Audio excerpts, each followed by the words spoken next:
Good evening, welcome to Poker Night Live, bringing you the best in No Limit Hold'em right through to the wee hours in a thrilling interactive format. So why don't you use that format for your own poker ends? Send us a text or an email. There are two ways that you can get in touch with us here in the studio.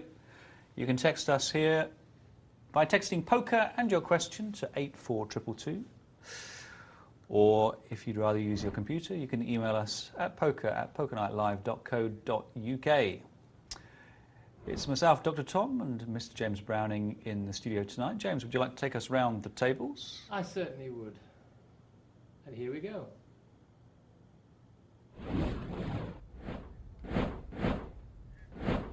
I was starting off with a $10 sit and go. Only lost 2 players and we're up to 81.60. Rocks. Rock on rocks. And it's a cash game. It's 25 cent, 50 cent. Everyone, full table. All the regulars, snap it, etc.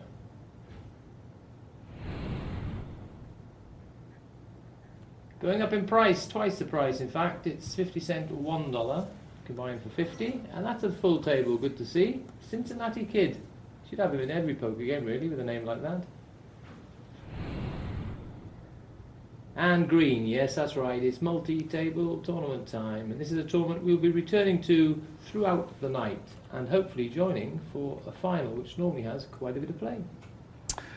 Thank you very much, James. Well, there it is. You can see all the hole cards in tonight's Hold'em games. As always, it's all real stakes, all real players from all around the globe, playing right now on our live tables. We're going to take you now down to that cash game.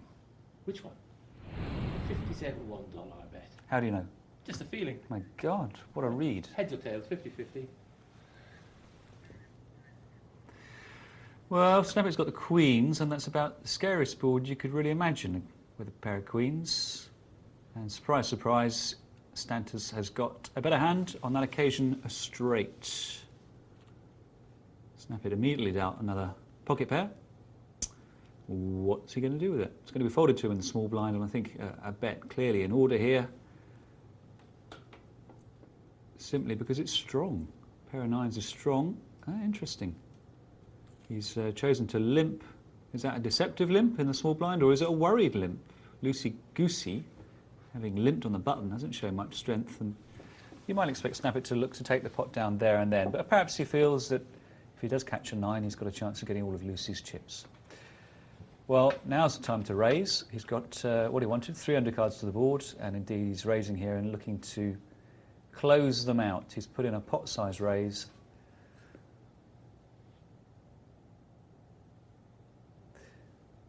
And difficult for either player to call there. Snappet's very strongly signalled a good hand here. Lucy and I'm not a minger. Oh, well, that is a lame call and a lucky catch. Loosey Goosey has caught the case 6, the only remaining 6 in the deck. And unfortunately, Snappet's going to get another pocket pair done. I think if Lucy comes over the top, can he get away from it? I think if anyone can, Snappet can. But it's not much money, is it? Not in relation to the size of the pot, that's the problem. It's difficult to see. Lucy could, of course, caught the 6. She may have been sitting very deceptively on a big pair and only now exploded on the turn, but what else could she have? And I think discipline from Snappet's coming. Yep, very good. Great pass. My God, he knows discipline. Great pass. He must have been caned at school so many times. Good pass. And he's topped up. Yep. Topped up to the 100. He wants to have his maximum artillery. All his weapons. I should think he's quite pleased to get 5-7 off after those last 2 hands.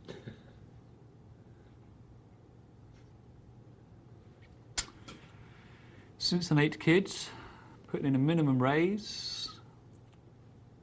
We don't know why. We assume he's got a plan. Loosey Goosey. Got position.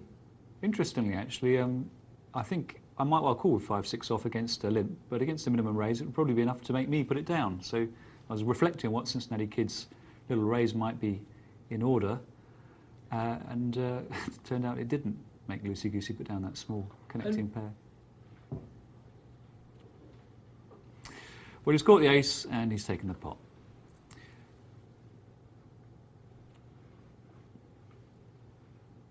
It does occur to me that if you put in a minimum raise with an ace-9, there's a danger you'll make a better ace check rather than raise, and you'll in fact delay finding out that you're out-kicked by a better ace.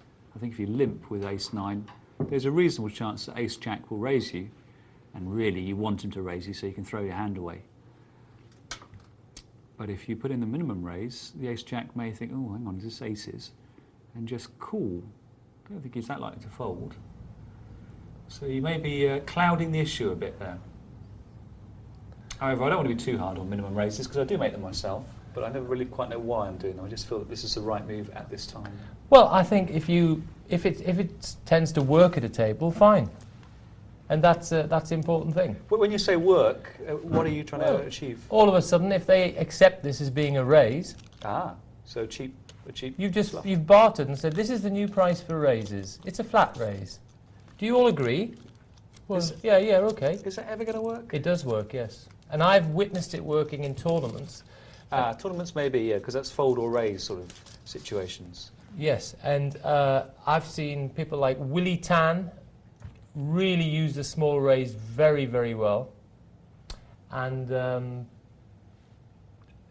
just really start to control the table with it. Now, the wonderful thing is, of course, he can now enter loads and loads of pots with a raise, play accordingly, easily get away from the hand because he hasn't committed many chips, but keep people quiet. So if you can get away with it, it is a really good weapon. What about a cash game? I've seen it used in cash games.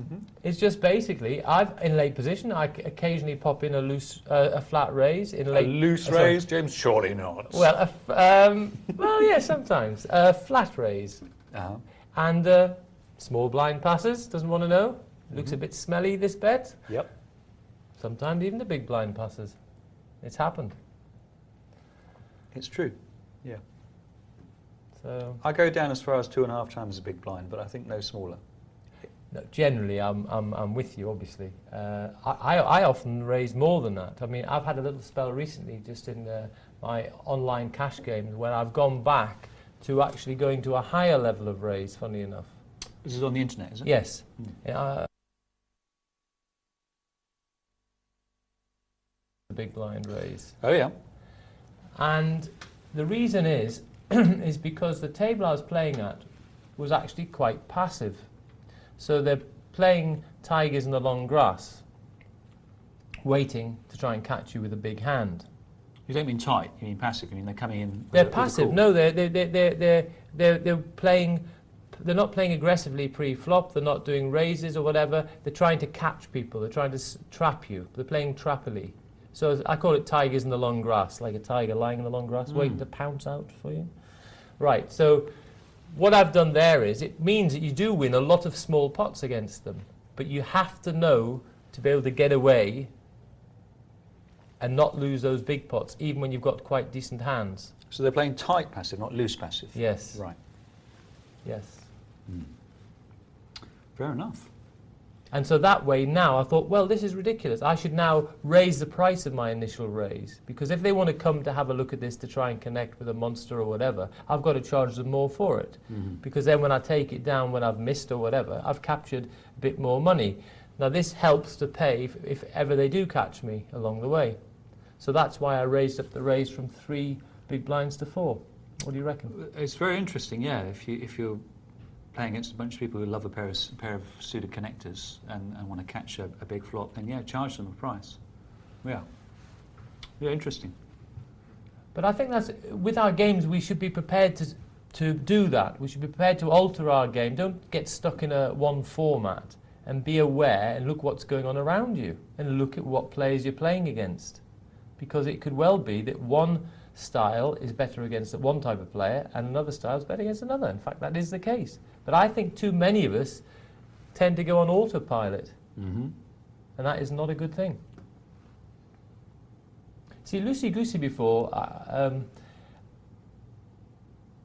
I could see what she was doing coming in with, even for the small raise in late position. She's got the perfect situation because, I'm calling her she's probably this bodybuilder, but she's got a big stack of chips. She covers everyone at the table. So therefore, if she does connect with funny cards, she's likely to capture all the person's chips. That's in her mind. And that's, of course, one of the criteria which is necessary for playing with funny cards in No Limit.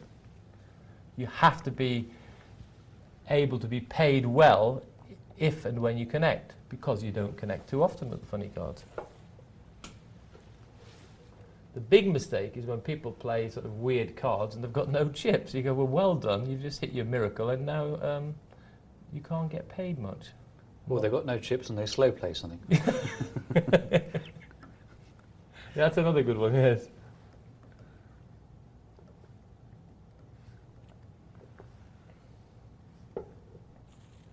Tom, it's been a battle to join you tonight. Is it your many fans getting in your way? No, it's Shearer's many fans to start with. His fans? Yes. Are they your fans? Well, no, they're not my fans. Yes, I can understand the confusion there. No, it's his testimonial. And he's come out, has he? yes, he's admitted he's gay. Wow, fantastic. I thought you'd be pleased about that. Did you get his phone number? No, his Newcastle city centre was absolutely jam-packed with Shearer supporters and Celtic supporters, because it's his testimonial match at St James's Park. Ah. Because he's injured and he's not going to play anymore, so he's going to get all the readies from the match. I see. He'll even be earning more than you tonight, Dr. Tom, which is hard to believe, but... yes, it is hard to believe that, that you could draw such a comparison. Though we are equally talented, I've been overlooked in that regard. You might be better with your left foot than him. His left foot wasn't very good. Anyway, that started off, and then our lovely train service, which I've been actually praising of late, suddenly decided to, the train actually ran about an hour late, so it's been a bit of a dash. But never mind. We're delighted to have you here, James. I've battled, and I'm pleased to be here with you. 8 Queen 8. Which of these hands do you fancy? Well, I actually fancy the guy on the button. Because he's on the button or because of his cards? No, because he's on the button. Yeah, I agree with you. However, there's been preemptive action taken by John Boy Rebel. And that's a great bet, because it looks like he's been slow playing an 8. And he has outs. He's got a semi-bluff. It's a classic semi-bluff. He's got 5, 6, 7, 8, and up and down straight. And that's enough just to spark him into action. So I think that was good. I like that blend. Me too, yeah. The draw was fine, and the ability to represent a hand was fine. So both the bluffing part of it and the drawing part of it were both hale and hearty, and that's what you need. And you know what I liked about it? I liked the storyline, because in first position, he could well have checked with the 8. That's right. And that is the storyline which fits. Yeah. Whereas if you're late position, you maybe do, but it's not as likely. But first position could well say, come on, check with my trip 8s, who's going to bet? And that fitted the storyline perfectly. And with any bluff or semi-bluff, you really should replay the betting action of the hand and say, does this storyline I'm representing, does it fit? Is it credible? And if it's not credible, it's probably not the time to bluff. And again, I think people are sloppy with that. I don't think they always dig in deep enough. No, they see the draw and they think, oh, it's a draw. I'm a top poker player. I bet my draws. They bet and they're surprised when someone raises them off their draw. Yeah. Yeah. And that's a great point when you say bets them off their draw, because there's sometimes when you're in late position or whatever, you're actually better off now just taking your draw now. Yeah. Rather than risking having it snatched away from you. So that is a very good point, Doc. You don't want your draws taken off abruptly. No. Too much of a shock to the system. Snuggy Bug with Jack King off, which is one of those sorts of hands.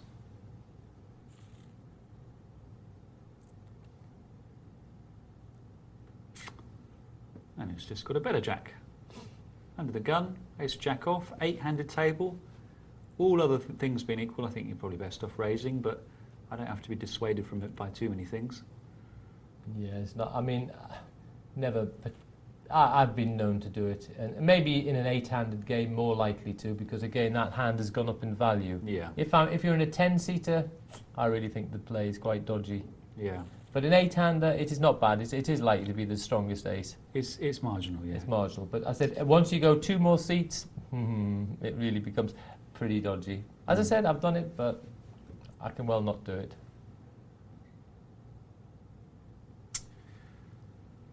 Family pot. Oh, what a rock. 1 gap connectors there in the small blind, Cincinnati folding, getting 7-1 from the pot. And it's difficult, really, for anyone to bet here.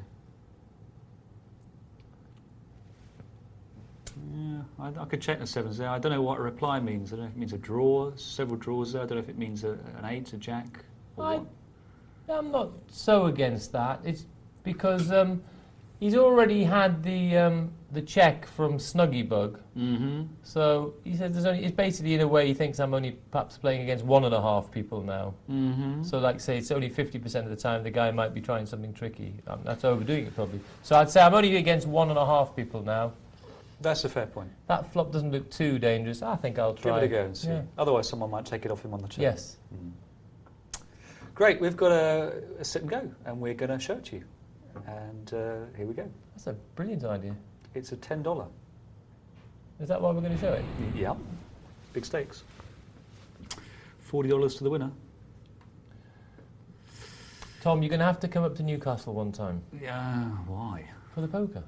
For the poker, Oh, yes. you need fresh meat. You cleaned them all out, James. Actually, I had a nice on Tuesday. No, but I think you'd enjoy it. There's a brand new casino there, state of the art. Probably one of the most modern provincial casinos. Aspers, it is. We had a £50 rebuy tournament. 70 runners. Wow, No registration fee, that's pretty good. and fresh fruit, drinks, coffee, teas. Yeah, but you know, there's a train fare, isn't it? You've got to keep the X's down. I mean, I could go and go to the gut shot of the Vic. And, I'll put you up. You don't have to pay for any accommodation. Oh, well, that's very kind of you. Will you drive me up? Oh, right. It's possible. And now it's getting more tempting now, isn't it? If you get sort of driven there and accommodation, no registration fee, fresh fruit and drinks. Will you take me out in Whitley Bay? And that's what you really want, isn't it? Yeah. Gosh, they've heard about Whitley Bay even down in London. Take me to the Ginger Giraffe. See, all the places are called like that. Hairy Lemons and... Anyway, I managed to get a split. We did a 4-way share. Oh, yeah. So, £1,755 for a £50 tournament. And what's a man like you doing a split? I mean, you must be able to beat the field. I had less chips. Ah, they were top respect for Mr. Browning then. They're prepared to do a deal with you. Good fold there. Queen Jack gets away from it. Can't turn that down then, can you? No. I did turn down the split at 7-way. They wanted to do a 7-way split. And I just won a hand. I said, well, you didn't offer it before I'd won the hand, so I think we'd better play on. You've taken umbrage. No, actually, well, I'd gone reasonable in chips, and I was now coming to late position where I'm going to see a whole round of betting. So when there's 7, and the blinds were very fast at that time. Now I want to. A lot can happen in one round. Exactly. Yeah. So right. I'm really throwing away a lot of equity to do the deal then, especially since I just risked my life the hand before. So to risk your life not to get the reward isn't too good a deal if you're trying to make your living playing poker. When you say you risked your life, you mean a My masked poker gunman life. broke into the casino and you wrestled him to the floor. Exactly. And pushed my chips all in the middle as well. Double jeopardy. But it was actually they're a great crowd up there, I have to admit. It's a very active poker scene. Cool. 5-way pot in this one, James. 2,000 starting chips and a slow structure. It's one of those sit and goes. Oh, right. That's good. That's the one I couldn't find last time. I've made that mistake myself, but last time I sat down, I managed to find a slow one. Did you? Yes. It's the tables without the colour, if I remember what you advised me. That's right. Yeah. I was playing as a chip nurse, so I got no respect. And now she's got no chips, I presume. No, I made the money for once. Wow. Much to my chagrin. Where did you place? Third. Okay, it's all right. Look, it's a set of twos here, up against top pair. Second best kicker. Ooh, danger, danger. Can Jay Freedom get away from this? Difficult. It's housey for Stanters. Very difficult indeed. He doesn't want the two to pair up. Jay. Nope. He wants to see another ace, a queen or a king. If he commits his chips, he's committed. Not many outs, and that isn't one of them. Stanters scoops. And what a nice start to a tourney that is. Not for Jay Freedom. No, but to be sitting there now with 3,500, with the slightly slower structure, this is a dream start. Yeah. In it goes, sir. Now I think you're on tilt and call you with something like 7-9 though. Actually, it's a great hand in this situation, isn't it? Yeah. I'd be jumping for joy with that one. I think they're going to pass. Yeah, God, Jagger can't call even if Jay Freedom is on tilt, because 5-6 is way down in the heads-up pot. Actually, just interesting now, he's got 170 chips. So each round at the moment is going to cost him 30 chips. So he's actually, with this horrible disaster, he's still got over his 5 rounds. But has he got the mental strength to realise that it's not how much he's lost, but how much he's got left that should determine his play? Well done, he has. He's not just whacked it in. He's still... I mean, he hasn't got much choice now anyway. I mean, he's got to... Obviously, his only play ever is just to click all in. That's going to be probably like that for a while in this tournament for him. But he could still try to be marginally selective. He's got some play, but not much. Situation. He wants to find a situation.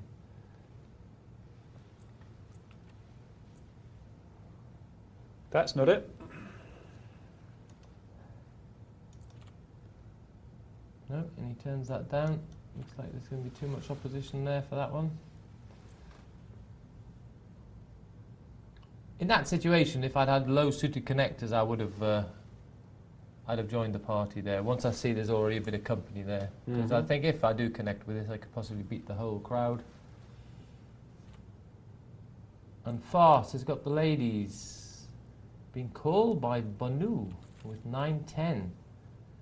Well, and Farce is out of position, so it's first to speak with the queens. Got to like the flop though. 8-4-5 offsuit, doesn't get too much better for a pair of queens. Obviously a queen's a lot better, but regular sort of flops, it's pretty tasty. Well, Bonu surely can't like this. What's to dwell up for? Is he dreaming of a backdoor straight?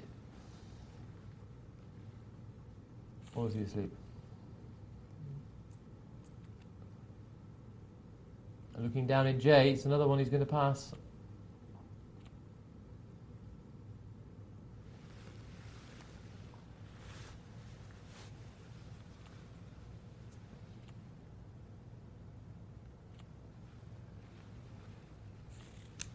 Golden Jaguar. I don't suppose it's John Prescott, but could be. Well, he's surprised us once recently, but I don't think it is him. You know, he shocked us, he stunned us once. Beyond belief. I think I'd be less surprised to see John Prescott win tonight's multi-table tournament than to find out he's got a paramour. Outdraws don't look the same to me since I've heard that one.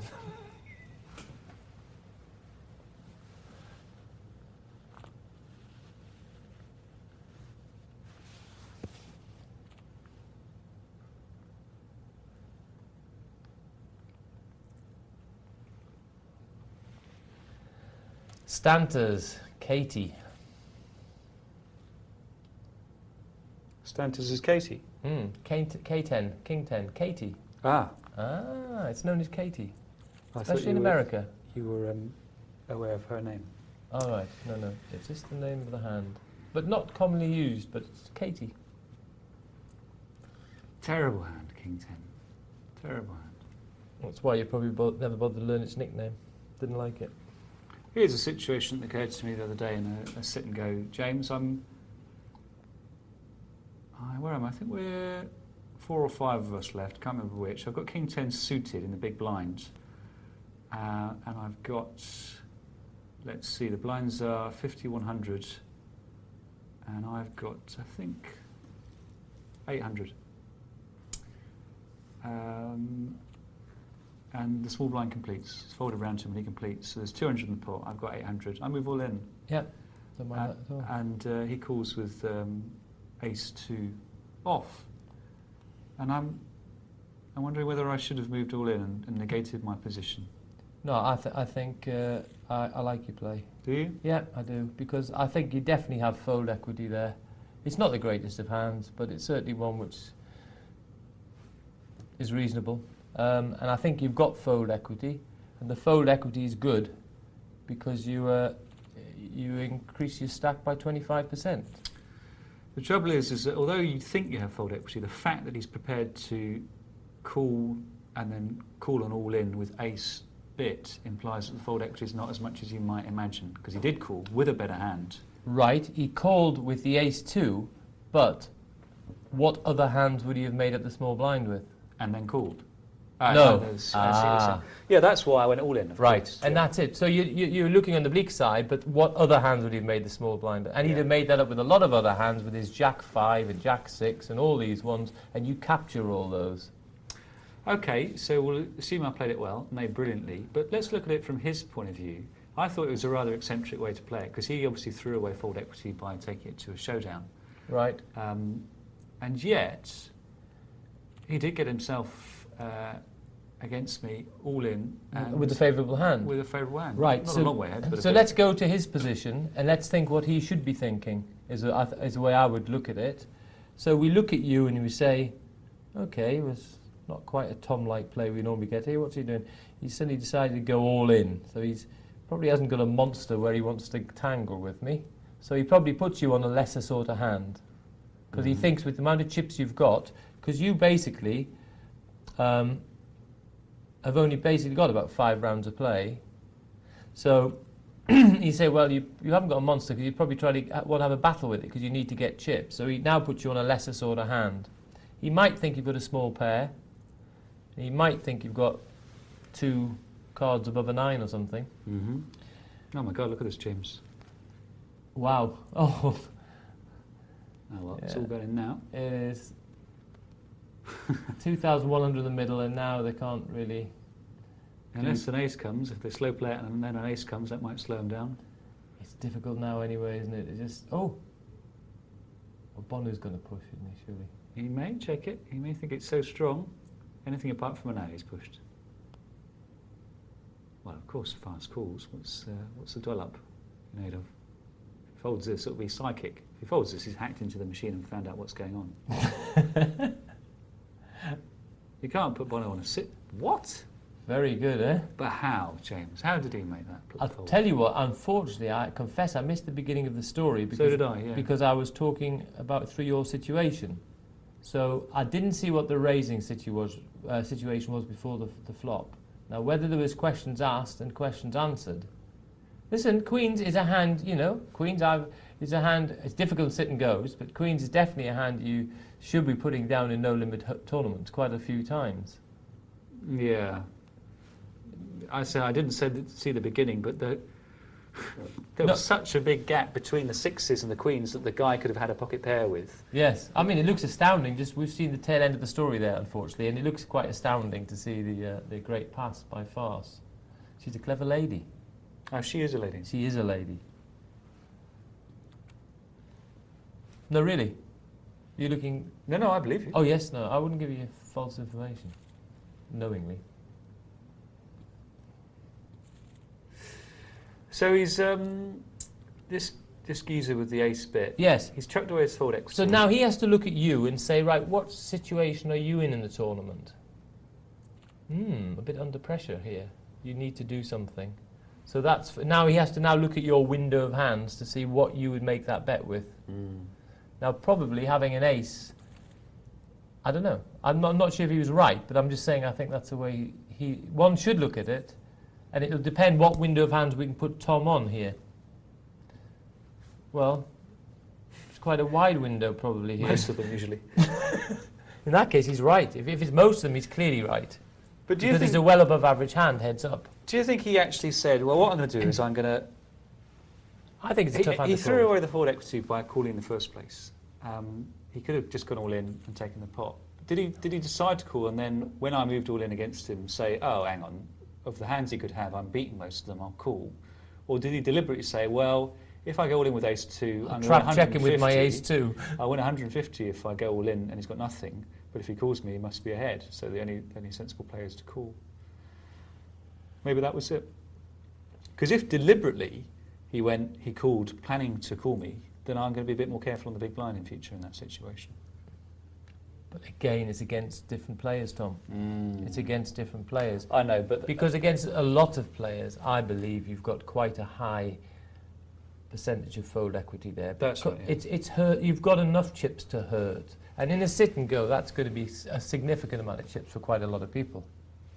So I wouldn't despair in that one. At the end of the day, you weren't in bad shape anyway. no, it must have been 46% or something. Roundabout or whatever, maybe a tad less. But I mean, you're not too bad. Not too bad. Yeah, you're roundabout there, I'm sure. Oh, you King 10 suited. Oh yeah, you were. Of suited, course, suited. you were up Suited, there. James. You think I'm a maniac? Well, I noticed you're not suited tonight. I just got confused. I'm unsuited. But I am connected. Good to know. Look at this, two people with the same suited connectors. Well, not the same, different suits. Oh my I God. prefer the hearts myself. Hoofy. Salivating at the moment. Still, it's not a huge flush. He needs to bet it. True, but when you see the ace there, it's nice when you've got the lower flush. That's true. Less likely someone's got an Because ace people, hearts. when they play flush draws, are more likely to play an ace flush draw than other flush draws. So, again, that's comforting. And he's not going to get paid unless something weird happens. Unless Bonju says, yeah, I'll come over the top. Stone cold bluff, raise. Yeah, I mean, we can't be calling for anything else. It's the only way you could play it, isn't it? Misread his hand. Yes, I suppose that's true.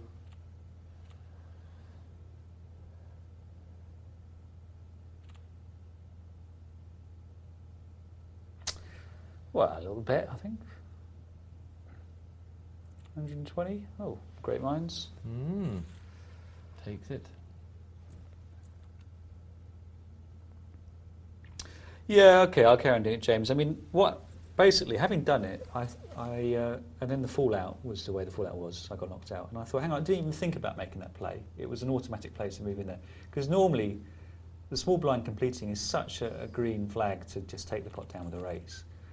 In so many cases, and there, because the blinds are quite high and because of the fold equity, I didn't even think twice. But I did then stop and think about it afterwards, and I thought, well, if you can make this call with an ace two, I've done something wrong. But we'll see. Are you in the hot seat tonight, James? I don't know. I don't know either. I see they've cranked up the site for me. If that's a sign, I think it's probably a sign. could be, couldn't it? When did you last play a sit and go on the show? With you, And when was that? but you've played one since then, obviously, because you've been placed. I have, yeah. I don't mind playing. I'm easy. All right, I don't mind playing. If you'd rather see me or James Ooh. do a sit and go, then email the show. Get us fighting. And if we see you in the game, we know that you've chosen the one of us you think is the softer player.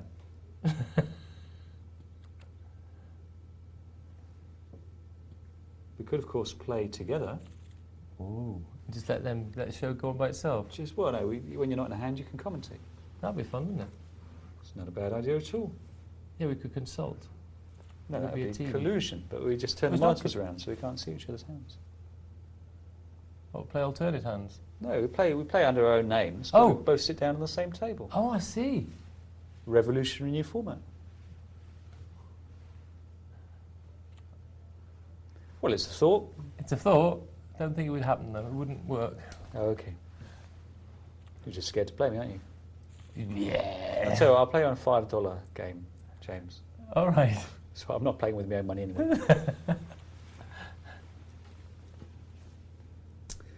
Queen 9 said, Buffy Booger hasn't done anything for ages. Okay, he lets it go.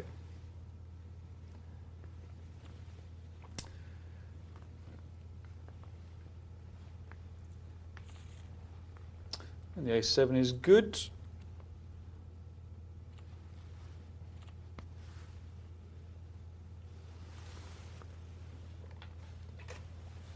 Fast banded on the button. Kojak. Just calls.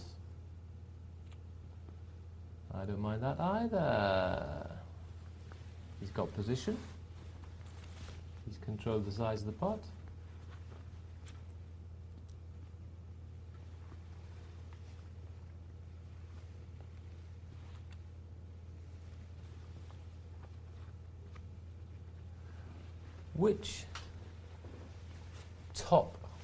Who's one of the top 5 money winners in poker in the world, only ever raises, normally only raises twice the big blind?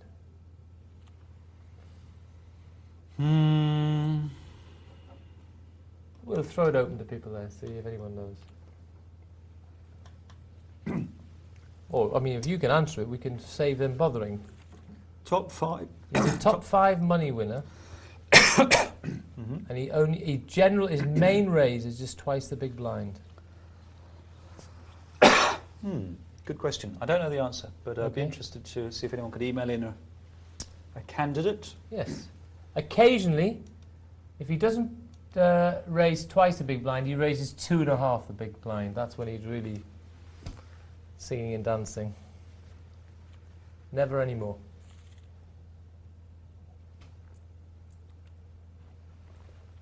I'll tell you another advocate of the small raises, Julian Gardner. Uses a small raise very, very well. Just hypnotise the table with these repeated small raises. And they just... Because they think, oh, you must have a big one this time, it's a trap this time. It just causes havoc. It's strange, isn't it? It seems to me that, excuse me, the correct response to someone who does this is to test it.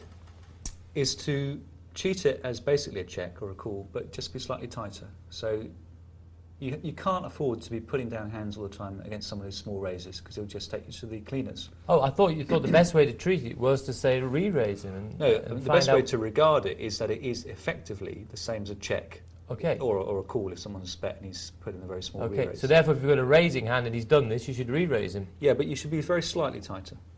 Okay. Be very slightly just in case, because sometime he's going to be doing it... Yeah, well, partly because you don't... To win the money that you would win if you just checked, you actually have to raise him off the pot less often because he's invested more money in it because he's doing that. So you can afford to be a little bit tighter. Right. I think that's the correct response. I mean, it's something I've pondered because when you face these guys, they are quite difficult. I mean, the idea of, as you say there, of being hypnotised by this is quite appropriate. People don't know how to respond to it. Yeah, when I've watched it happen at the table, it is like they're really hypnotising the table. That's what it looks like. People sort of, oh no, he raises, it's his job. I think they'll now try and trap him, obviously. But then they don't get so much money. But then he knows that they're trapping him.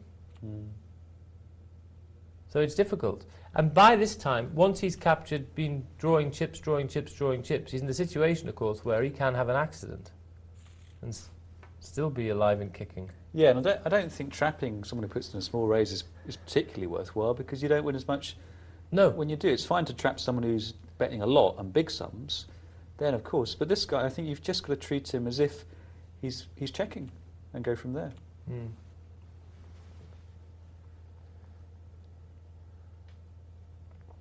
I think that whenever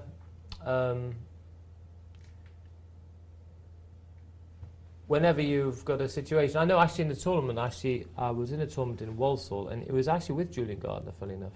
And I'd said to my friend, I was in a situation, had chips, but I certainly needed to get some more.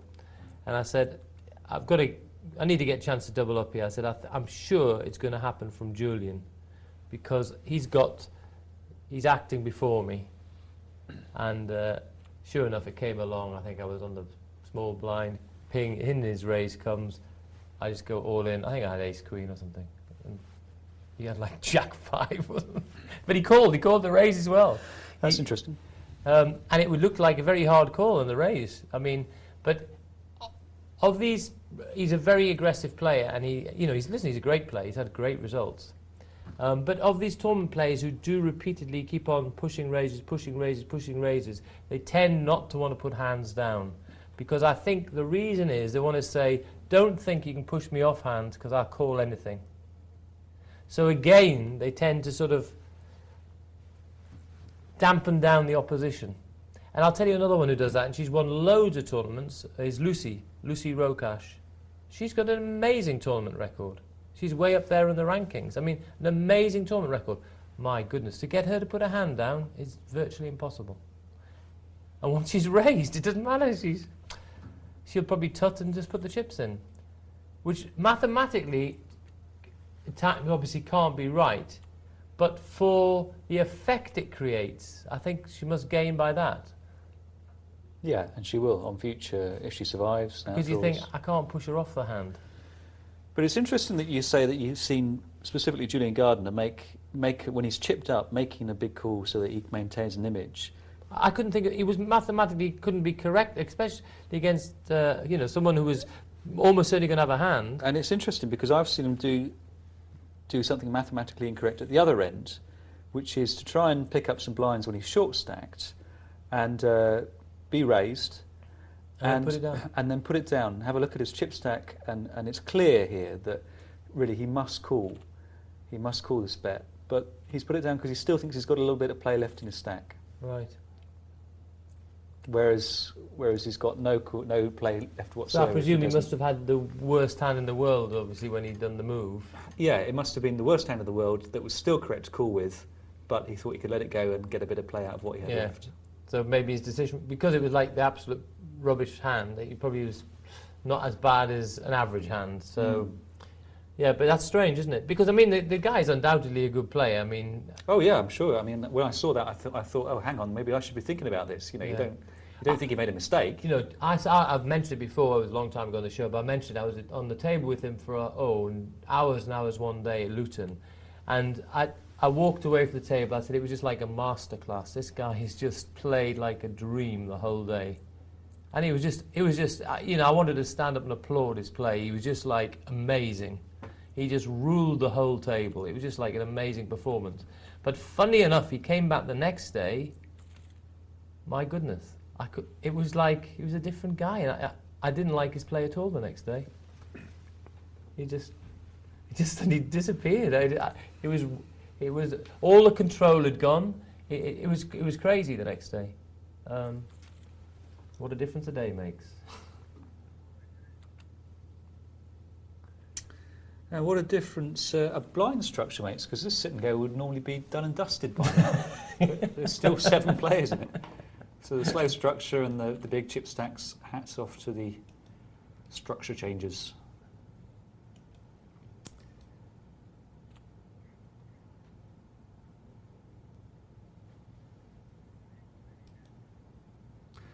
Tens, ace 6, ace jack, ace queen. It's all pretty miserable for the aces, because their aces are all dead, so the tens are now facing overcards. Normally the tens would be a very small favourite, but with that number of dead cards out there, Santos is quite a long way ahead. And true to form, he takes it down there. Nothing on the flop for Buffy.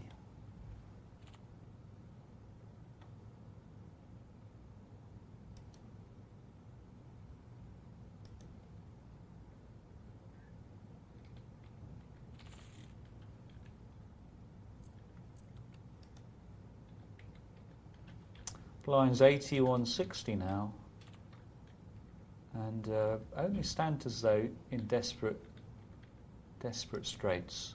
Everyone else got plenty of play.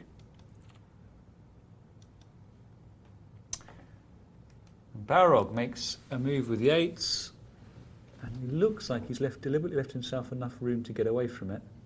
If someone comes over the top, I think he probably would have to fold it. Well, he's done a classical raise, hasn't he? He's done 3 times the big blind, I think. Yeah. Yeah. Classical raise. And he takes it down, and he's quite happy to get those blinds there with his pair of eights. No contention, I would imagine. Delighted, absolutely delighted, I should think. Singing and dancing. Got an email here from the Bird with Wheels. Extraordinary. Dear Tom, stroke James, great show as usual. We'll be watching till the end. Oh, I'm glad to hear it. Can you help me with the following? During the early stages of $20 sit and go, I was dealt 3-4 of hearts on the big blind. No raises, 4 or so callers. So with just an average hand, I checked. The board showed 5, 6, 7 of hearts, so I flopped a straight flush. Wow. After a huge raise before me on the flop, I went all in and was called by someone holding the ace-8 of hearts. Ooh. And the 9 of hearts came on the river, giving him the higher straight flush. Could I have played this differently, or is it ridiculous to even consider somebody holding a higher straight flush? I lobbed a cup of tea out of my window in anger after this happened, and it smashed all over my porch. Regards. Is it ridiculous to throw cups to worry that someone else has got a higher straight flush? Yes. It is ridiculous. In this case, I mean, she's had a marvellous result here. She's suddenly gone all in and she's found the guy with the ace flush to put his money in. This is a dream, because how many outs has he got? He's got 1. It's true. So you've gone all in and the guy's got 1 out and he hit it. Well, you want to do this all day long, every minute of the day. How long? 13 years. Then you... Nothing you could do. No, you did well. You decided you go all in and you got the guy to call. I'd have to applaud your play. That's amazing. You've read the situation well. You've got your customer. Just got very unlucky. You did, and we hope you opened the window before you threw the cup of tea out of it. Did you make another cup of tea? Jay Freedom says, hello Dr. Tom and James. Did you think I made a mistake by not putting down my trip aces on the $10 sit and go before? Did we see this? I can't remember this. Well, we'll read it. Yes. I didn't raise before the flop with ace-queen from the small blind to disguise my hand. Ah, this is ringing a bell now. Yeah, this guy had made a set and then made a house. Yes. Didn't raise before the flop with ace-queen from the small blind to disguise my hand, having been active in the earlier hands. Fine. Let the 2s in cheaply and paid for it, didn't I?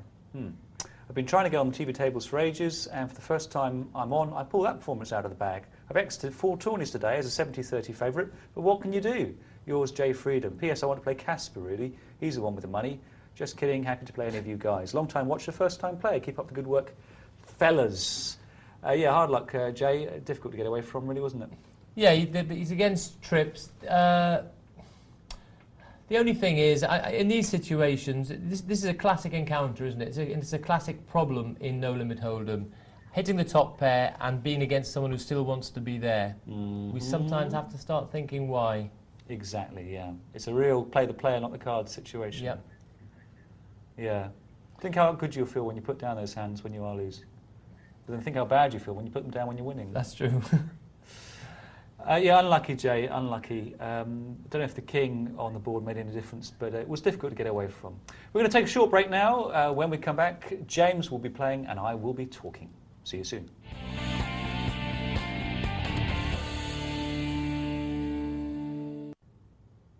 Welcome back to Poker Night Live. As promised, I'm talking, James is playing. But we do have an email here. I'm going to pass over to you, James. Email from the double top. Chip Reese is my guess. Is it right, James? Cheers, he says. Well, Chip Reese is probably the best money player in the world. He's a great player, one of the top winners in the world, but he's not the one. It is not Chip Reese who uses the minimum bet regularly. Anyone else think they know? Email minimum raise, we look at the guy who uses twice the big blind is his favourite raise. Sometimes 2.5 times the big blind. There you go. Just a quick reminder on how you can get in touch with us here in the studio.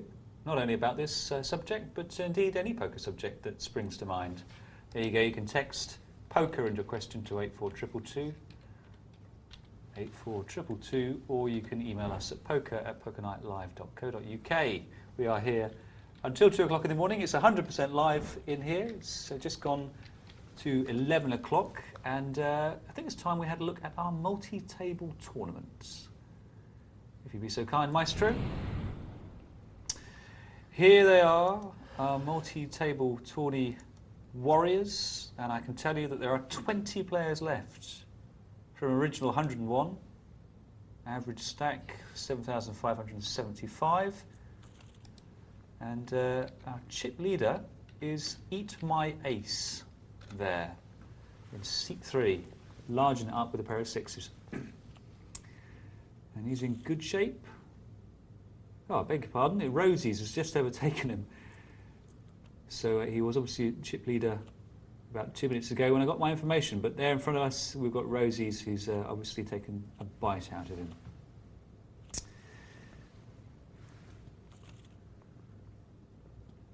How to get paid? Wait for a 7 and a 10.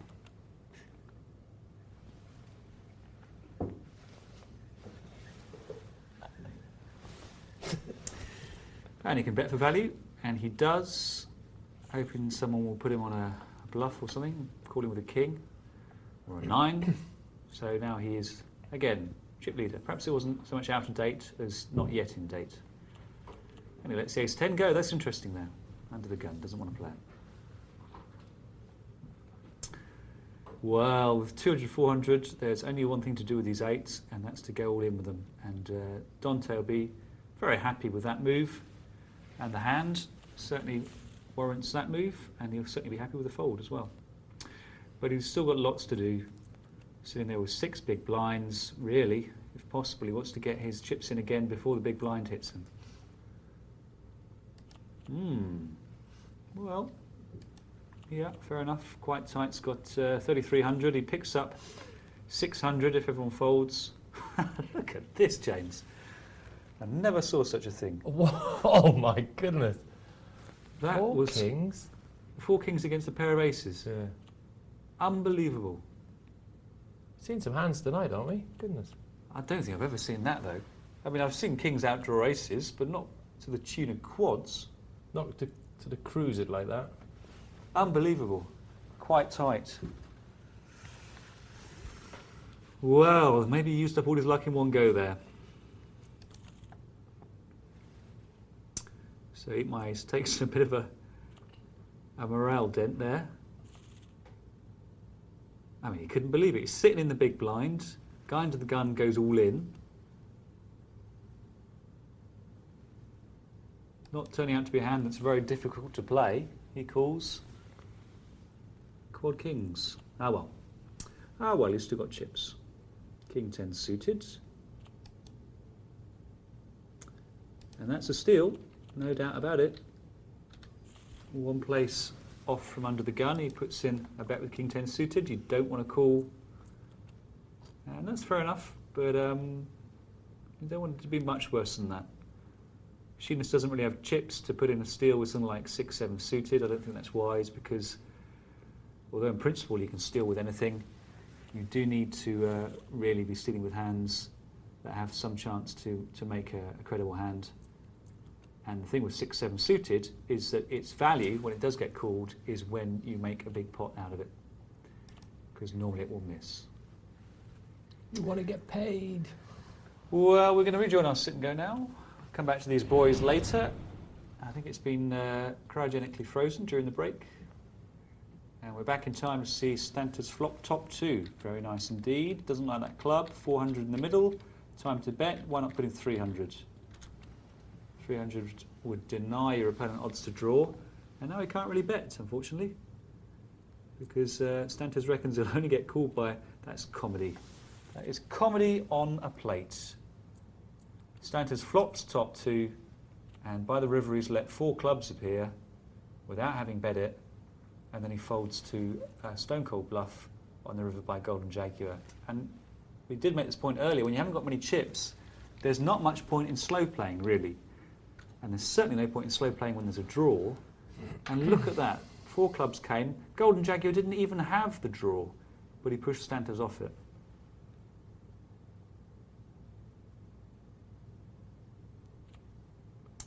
Bonu gets away from it.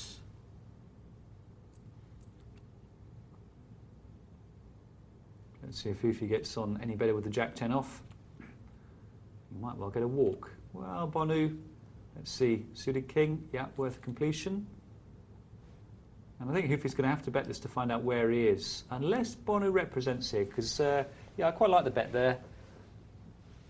He puts Hufi on not much. There are lots of hands with a queen in that Hufi might well raise Bonu's completion with. And Bonu's found out that Hufi's got some sort of teeth, and I think he'll give it up here. Hoofy, I think, is going to call him down. It doesn't look like a queen. Certainly good for 160. Yeah, Hoofy's trying to keep it cheap and at the same time probably get a bit of value from someone putting in another small bet on the river. I like to see a call here, and I think we may see one. There's a very long pot odds he's facing, very long odds indeed.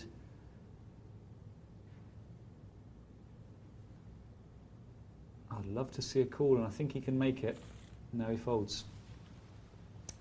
Edgy play from Bonu there, and it turns out he pitched it just about right. It wasn't so much the sum that convinced Hoofy that Bonu had it, but the relentless betting. And yet, truth be told, if he had no hand, he might well put that bet in on the river. There are many reasonable sorts of hands he'd just check on the river there.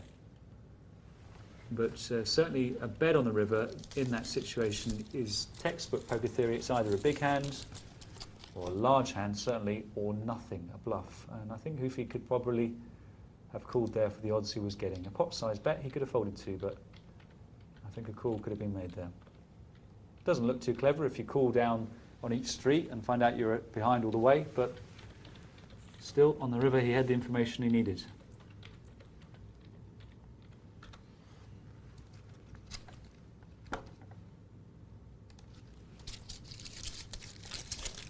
Well, Stanters has got the message now. He's short stacked, in it goes. And threes, I think, are very likely to look him up here. Connectors can be out of there, but I'm going to call here. Certainly I'm getting 3-1 from the pot. Even if I'm up against a higher pocket pair, I'm actually only about 4-1 against winning. And most of the time I won't be up against a high pocket pair, I'll be up against overcards. So a correct call from the threes, not a difficult one. And it's looking fine for him. And he makes, in fact, yeah, he makes 2 pair. That's good for him. So we lose a player finally, down to 6.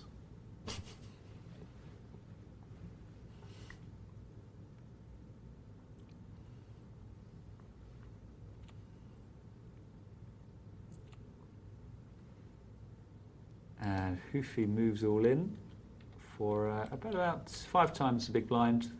And again, the correct play there. And he really doesn't want to call because he knows that he's definitely going to be behind anyone who calls. Just conceivably King-Queen might call, but I don't think anything apart from an ace and a pocket pair calls there. Well, let me rephrase that. I wouldn't. Some players would. And King 10 suited, that's definitely good for a bet. Golden Jaguar, trying to keep it cheap. And Bonu calls, and I like the call if he's prepared to move, do something with his flop. Trouble is with the ace there, it's difficult for Bonu to represent the ace because really he would have gone all in and negated his bad position if he had an ace before the flop. So he's probably worked out that he's going to have troubles representing that. Can he represent a 6? No, he checks it. And I don't. Oh, Golden Jaguar has tried to take Bonu off a pot, but surely Bonu's going to call here. Surely he calls here. Why would Golden Jaguar have a 6?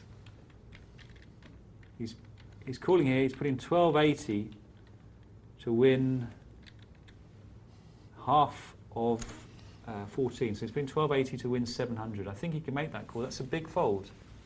Again, he looks stupid if he calls and the guy's got a better straight, but there was a straight on the board. And Golden Jaguar with that chip stack might try exactly that sort of bullying move, pushing Bonu off a split. Interesting pot though, very interesting pot.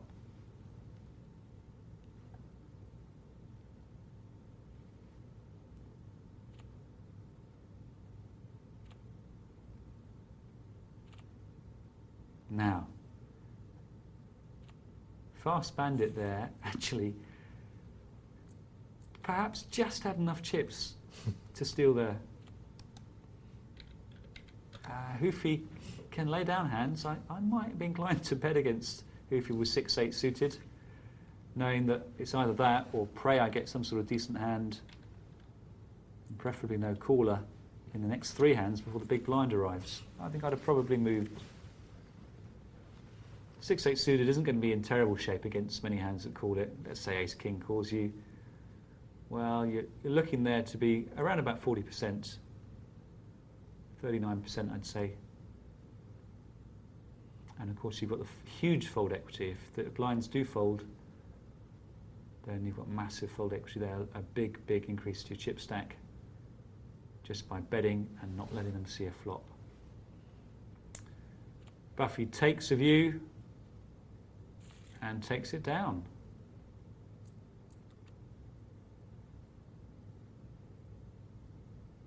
Well, I think all three players can fold, and then Hoofy is in a bit of a difficult situation. He's got a king with a poor kicker, and he's got a big stack on the big blind. He might have to let that hand go.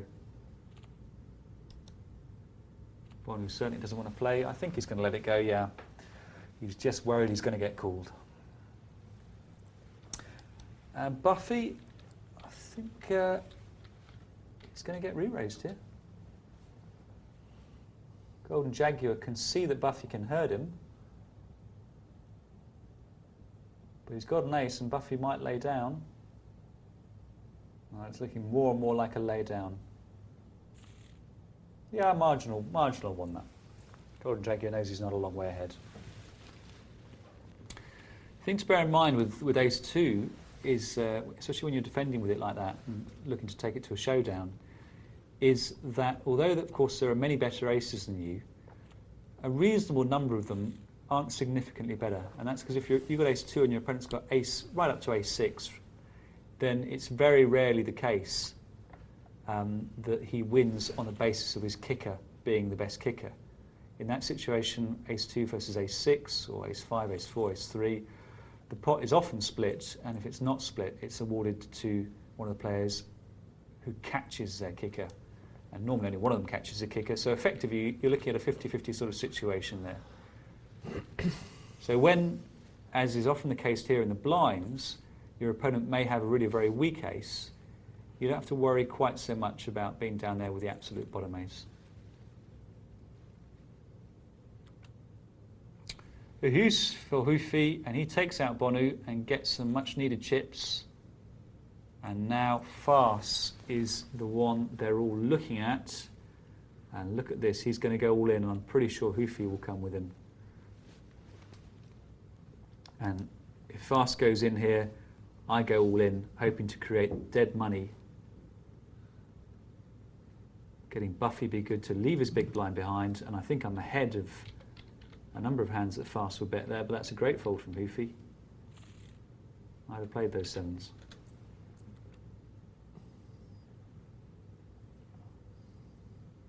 Looks like he doesn't want to lose his newfound chips. And again, Farce can move all in here.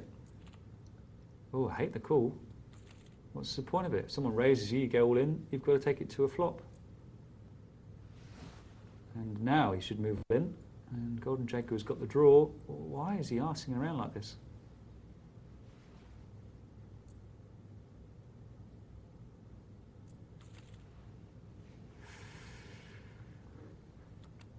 And unfortunately, Golden Jaguar catches it. Farce is out. Beg her pardon. Just remembered James informed me that Farce is a lady. Yes. I wish I was watching your game, Tom. What's wrong with yours? I don't know. I think I'm not fully happy with myself early on. You still got chips. Yeah, and I'm not getting any cards. Well, bluff. You go bluff that. Okay, I'll bluff this one. Okay. They may have heard you say that. Probably. Well, they don't know. They don't know what I think to be a bluffing hand. Oh, right.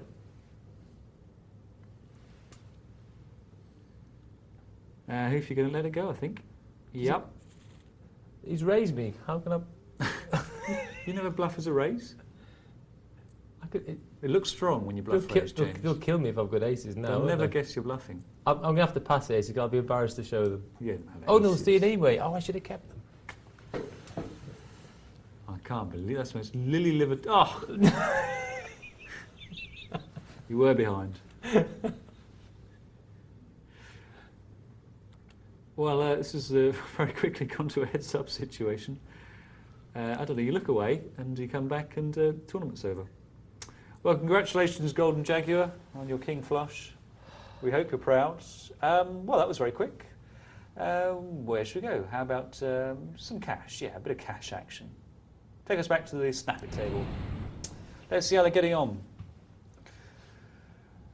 Wow, Snap It is caught sunning, and Lucy Goosey is also on the up. She was chipped up, around 250 when we last saw her, but she's got another 50. Snap It got another 80. And all the other players are new.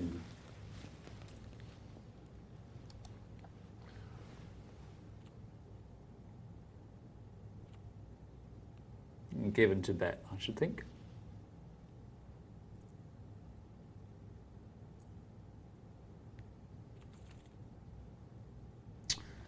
Well, up and down for Lucy. Difficult to represent a queen because you'd be inclined to check it, but he may well get a free card here. Given he's not going to be at all happy about that, Lucy may well defend with a jack and will certainly, of course, play a queen, but given bets to find out where he is. And some players there would go for the bluff, semi-bluff re-raise from Lucy. She decides not to. And I think we're going to get a family pot here.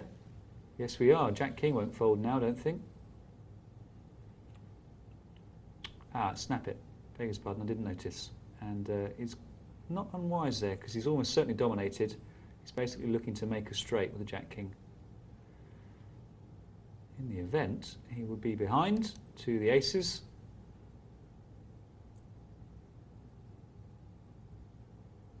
And Argyle really should raise here. There's a danger that that's a very cheap bet by a draw. Some players will bet to their, partly as a blocking bet, stop themselves being beaten off the draw, but partly because sometimes it takes the pot down, and if you can win a semi-bluff draw on that kind of bet, then it's terrific value. Well, that's nice. In fact, Argyle, of course, was drawing himself to a gut shot, and he's caught it. Trouble is that it can be fairly easily read, and Paul 8's not going to put another cent in this pot, I don't think. Oh, he has, and that's a loose call. He's got no outs to speak of. His 6 is in no way guaranteed out there with that board. I think he could have folded there. Bullets now.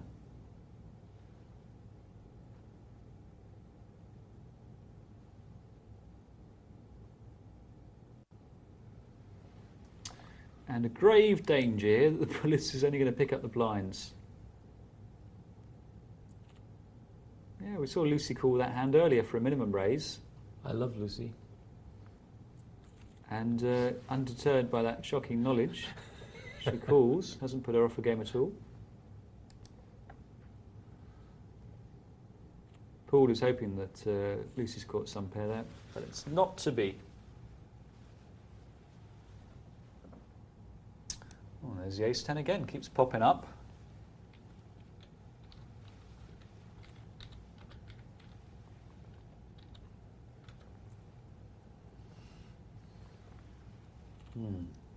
Well, we're six-handed now. But I still prefer a raise with the Queen 10 if Lucy's going to play it.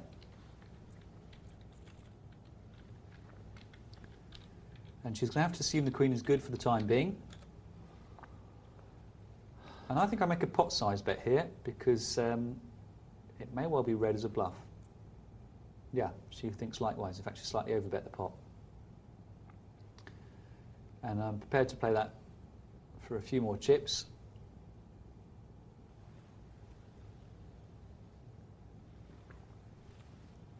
But Lucy doesn't have to. Argyle lets her take it.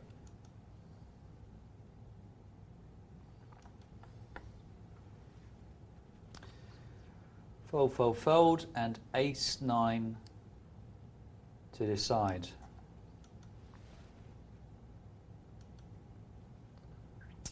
Decides a 5 times the big blind. Yeah, I guess. Trouble is, it certainly doesn't look like aces or kings or queens. Looks like a hand you don't want to call her with.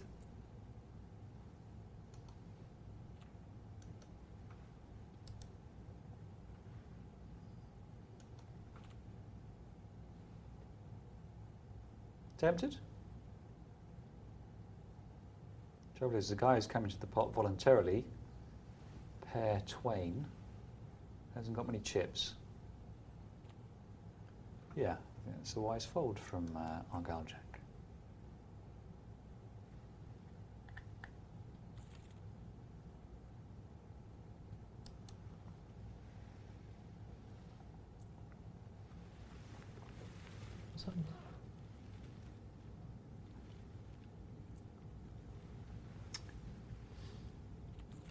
Pair Twain drawing to the backdoor nut flush. And Lucy here, I think, can bet. It doesn't look like Pair Twain's got a jack. A jack would defend there with 3 possible overcards coming on the turn and a possible straight draw. So Lucy can read Pair Twain for not having a jack, I think. Yeah, and she bets the pot. I think she's playing quite well here.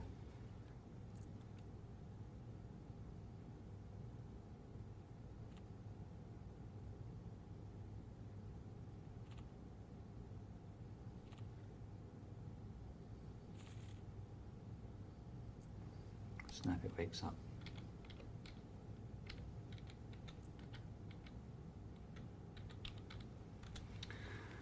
And Earl should already be wondering whether he's going to just take the flop for free or raise when it comes round to him.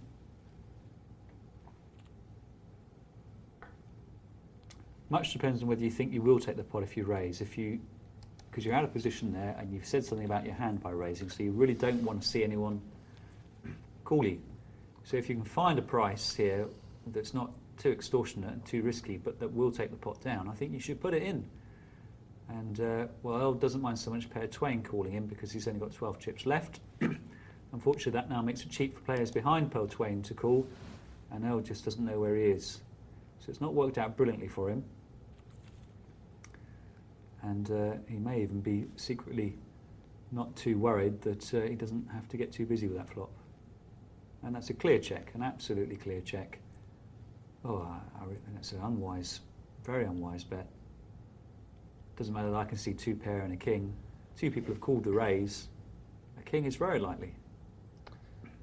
Actually, I don't like this. Also into a flop which has got 2 spades on it. Also, yeah. You've got someone calling with a draw. You don't know who's calling with a draw, but you don't know if they're calling with a pair. You don't know where you are with them. It's a very, very dodgy hand against 2 people to try a bluff with. I mean, yeah. Once he gets people in with him and the flop comes down, he can lose interest in that. Did not like that his one. bet was fine before the flop. Did not like that at all. Great triple up there for Pair Twain.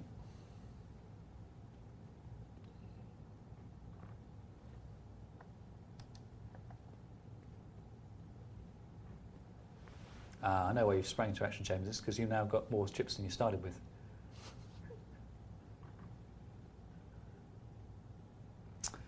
Seven, 8 suited. We've got an all-in on our table. Is it you? No, thank goodness. Do you wish it was? I'm not going to come last anyway. I don't think 7 places get paid, James. Don't they? Not unless you do a deal. I've always said we should have a flatter structure, a flatter payout structure. Well, minimum raise and the 7, 8 suited. Very strange behaviour. Actually, at Aspers, they've got a flatter payout structure. They've introduced that. No joking. So therefore, 10th gets a reasonable prize, and then the steps up the way are not too steep. So it's quite nice to play still. Because but that makes the bubble a bit severe if you're giving 10 a decent amount of money. it does, and the bubble was such a tense period. Yeah. Massively tense. Because in a £50 tournament, 10th actually got £200, which is quite a big prize for 10th. Yeah, normally you get your money back. Yeah. So now the bubble is dead right. That's very good thinking, Tom. The bubble was as tense as it comes. And it went on forever. The bubble went on forever. Yeah, that's right. Well picked out. But after that, of course, the steps were more gradual, which actually should really lead to being more play. The only thing was that the anti-structure is a bit fierce. But with a shallower anti-structure and the shallower, flatter payout, I think it could lead to more play, which I think is good in tournaments. Myself? But you can have both. I mean, you can choose whether your payout structure is a straight line or whether it's a curve. But I mean, you can have that straight line at any angle you like. You don't have to have a big step up to to 10th from 0 and then quite a sort of flat line. No, I just think that in the history of it all is that people have always wanted to have these really big first prizes, but once they get to the final, they don't really want it. No, they do a deal. Yes, so therefore they shouldn't have it, should they? Have you ever heard of a deal being done where they actually increase the steps? No. I've heard people say, "Okay, we'll play for it all then." Oh well, there you go. That's. But they'd never case do in it. point. Oh, they never do it. No. Okay. Right. But they talk it well. Oh, go on, we'll play for it all if you want. I don't care. All right, we'll split.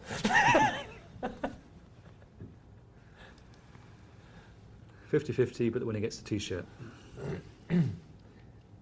The other one they do is, okay, what we'll do is we'll all take so much and we'll play for 1,000 or something. Yeah. Which more or less guarantees that the chip leader at that point wins less than someone else.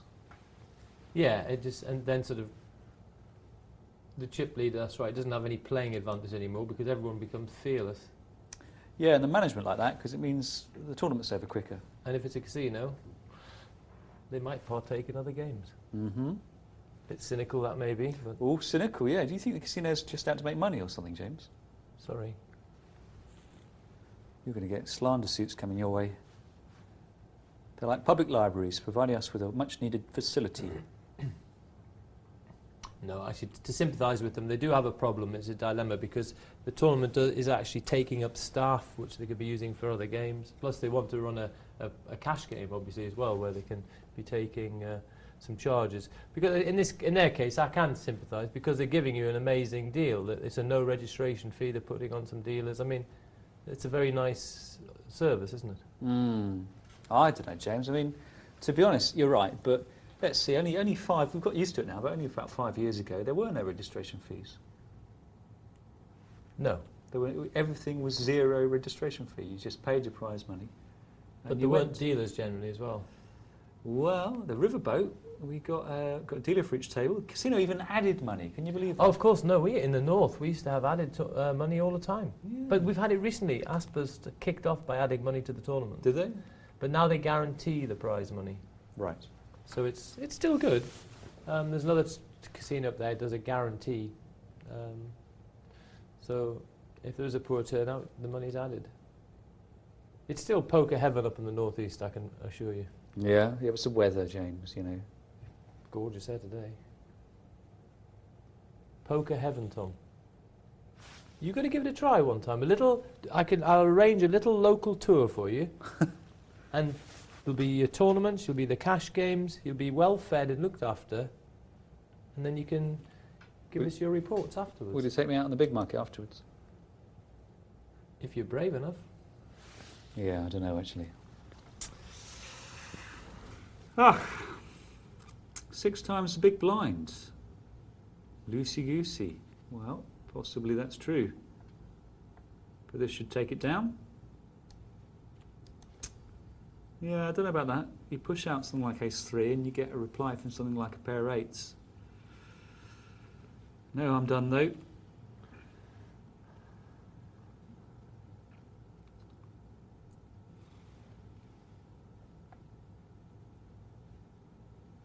Who's going to work out that Argyle Jack's got a pocket pair and raise him off it? I think no one. They're all interested in drawing to their own implied odds. Someone said the big market's not good. That's probably some shandy drinking southerner. A set for Argyle. And the gut shot draw for Lucy. Middle pair for Miss Chippy, and the player with the worst hand, in my opinion, is betting. Well now, it's lovely for Argyle Jack because he's got a range of choices. He can call, he can raise, hoping that Earl will think he's just putting in a testing raise, possibly on a draw. Unfortunately, Argyle probably thinks Earl's got a much bigger hand than he does have, and he's not to blame there for pushing Earl off it because I don't think Earl was ever going to come in. Unless, of course, that Miracle 2 arrived. Or Nightmare 2 in this case. He's not a southerner, he's from Newcastle, he says. Ah, take it back. Doesn't like the big market. But Ghost Zapper said the Big Mark has become a tourist attraction. It's true. The girls in Newcastle never wear any clothes, whatever the temperature. It's true. It's amazing. With the snow on the ground, it's just amazing. It's because they don't want to pay the cloakroom fee, I think. There's nowhere to hang the coat. More pocket pairs versus pocket pairs. And why not? 3 times the big blinds. And 10 Bob Billy's going to have a look at the pot now and say, oh, I'm getting me implied odds here, and I think he might pay. Yes, he does. He doesn't catch. Earl does, and I wonder what happens here. That's quite a drawy sort of board. I think Argyle will feel he wants to bet there. And if someone's got a jack, well, they might well raise. So why not bet and be raised rather than check and be bet at? You get more money in the pot the first way, and that's exactly what's happened. 10 Bob Billy can do a runner. There's 42 in the pot. Earl's got another 53, and I come over the top here. I don't flat call just because I'm worried about the draws. Of course, he has his own draw now to the diamond flush. And that's quite a cunning bet there, because he'll prompt a bet from a draw very possibly, or someone protecting against the draw, and he's got both covered. He's calling all the way, hoping, I think, now to represent a draw.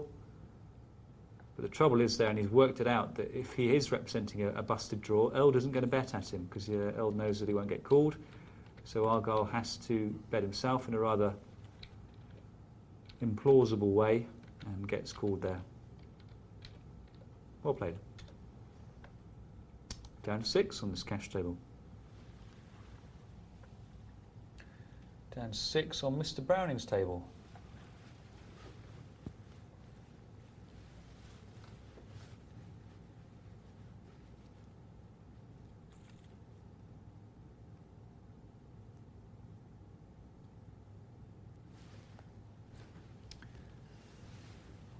Bye-bye 3-9.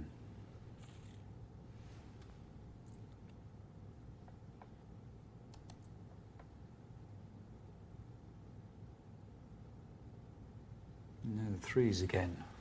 Mr. Chippy had them last time, I think. It was certainly seat 7. Ooh. Earl deciding to mix it up a bit. Yeah, you don't really want to do that when you've just taken a beat, because people think you're on tilt. They don't necessarily assume you've got a hand, so some of your deceptive power has gone. Now, Earl, don't go crazy just because you've got the flush draw.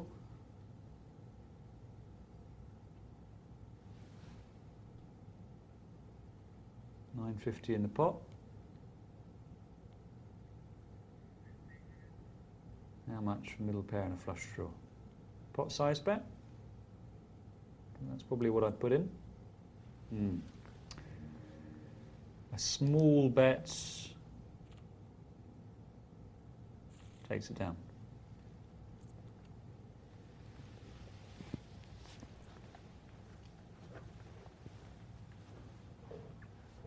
And Olaf, not quite as bonkers as he looks there. That blind there is just a forced blind he puts in because he's not prepared to wait for the big blind to arrive at him. He may be regretting it now. He may feel he's got to raise it now. No, he checks. Jack 9 off. Yeah, you can still let it go. You can call there if you think you're up against opponents who will pay you. That gives you the implied odds, but it is a pretty horrible hand, Jack 9. You're not really very interested in catching a Jack or a 9, or 4 diamonds or 4 clubs. You need to make a straight or 2 pair. Mind, if you do hit your straight, you could well get paid, isn't it? Because you've got, that's the advantage of having the gap. It looks less like you've got the straight if you get that lucky. Yeah. He'll be chopping it if he does. Lucy Goosey's got the same hand. I'm surprised 5 people have found their way into the spot, but there you go. All trying to carve up Olaf's involuntary blind. And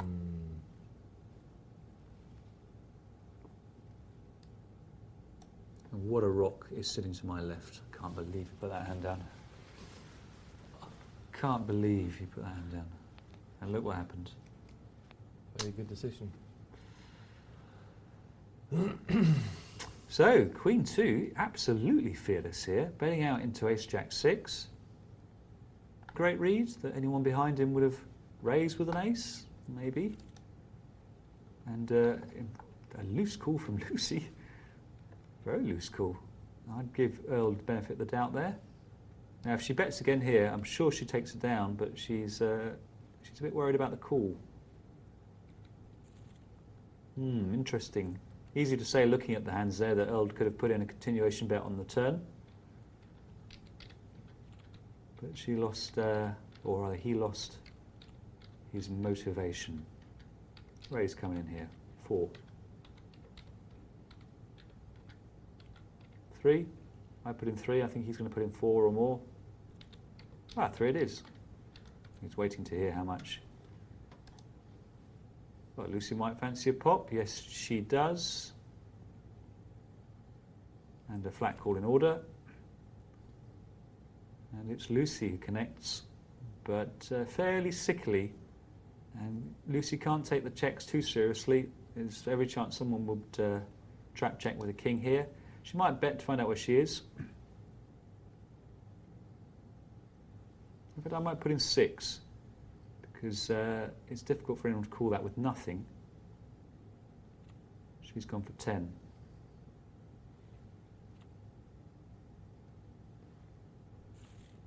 And takes it down. Well done. 3 aces out and a pair of bobbies. And Argyle's going to want to come in. Now let's see what Snap It does. And here, I absolutely don't mind playing these for implied odds. I don't mind a raise either, but with as many chips as Snap It has got, I really don't mind following the implied odds route. I'm not too keen on that bet, because that just narrows the field to one opponent.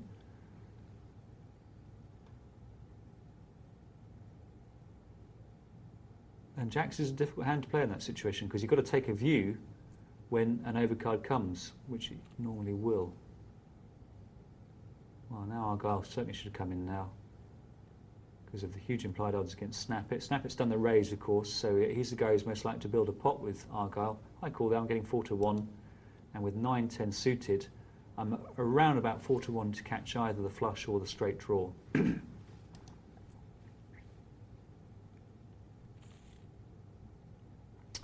And a very benign looking flop for Snap It there.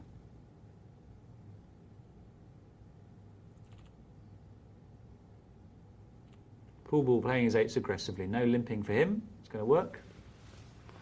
Worse ways to play 8s than that.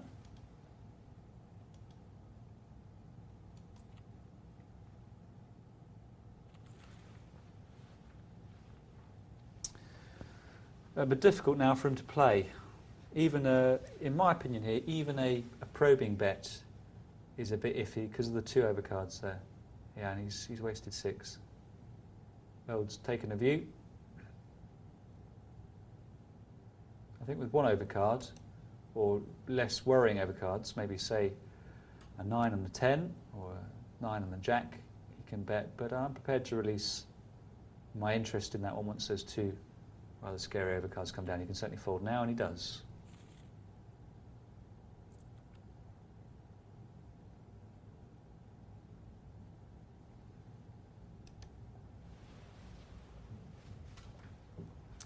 Ace 10 again on the button. Surely only Miss Chippy will be coming into this pot.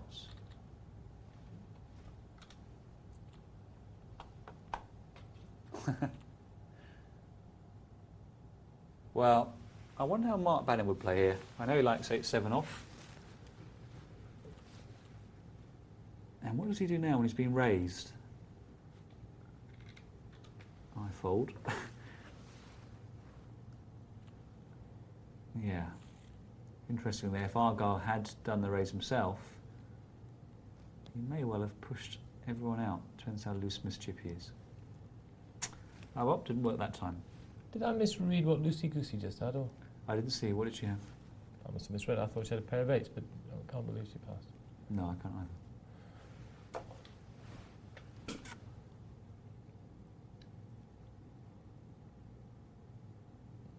Come on, Olds.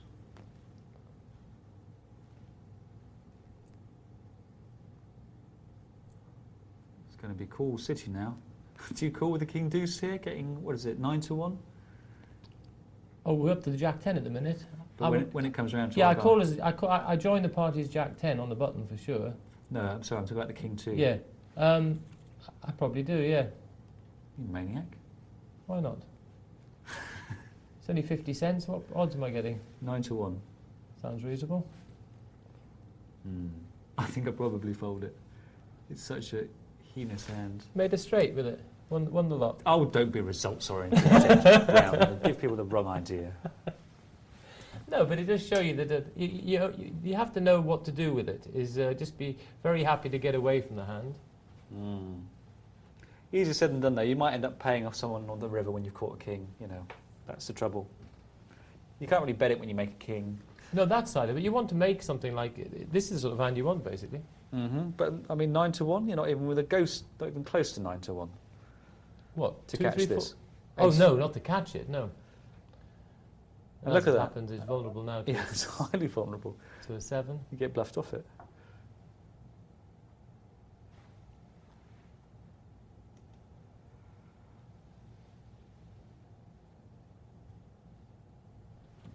I think who did I see? Annie Duke. Annie Duke says that if ever she's getting 9 to 1, she just can't believe it can be a pass. She finds it hard to believe that 9 to 1 can be a pass. I don't actually find that hard to believe. I mean, what are you hoping to make with king 2? Trip 2s. I tell you what, I called in the game where the players are so lame that they'll never try and bluff me. 2 pair. Well, it's 49 to 1 to flop it. What is it by the river? Trip 2s. A straight draw. A straight draw with a 2? What are you going to do with a straight draw with a 2? Well, what about a straight draw with a king?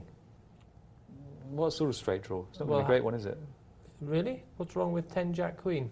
Okay, pretty specific. 330 to 1 against. No, but no, it's a whole package of things we're talking about now. We don't. But this mind. is what I'm saying. When you put all that package together, it still don't come up to 9 to 1.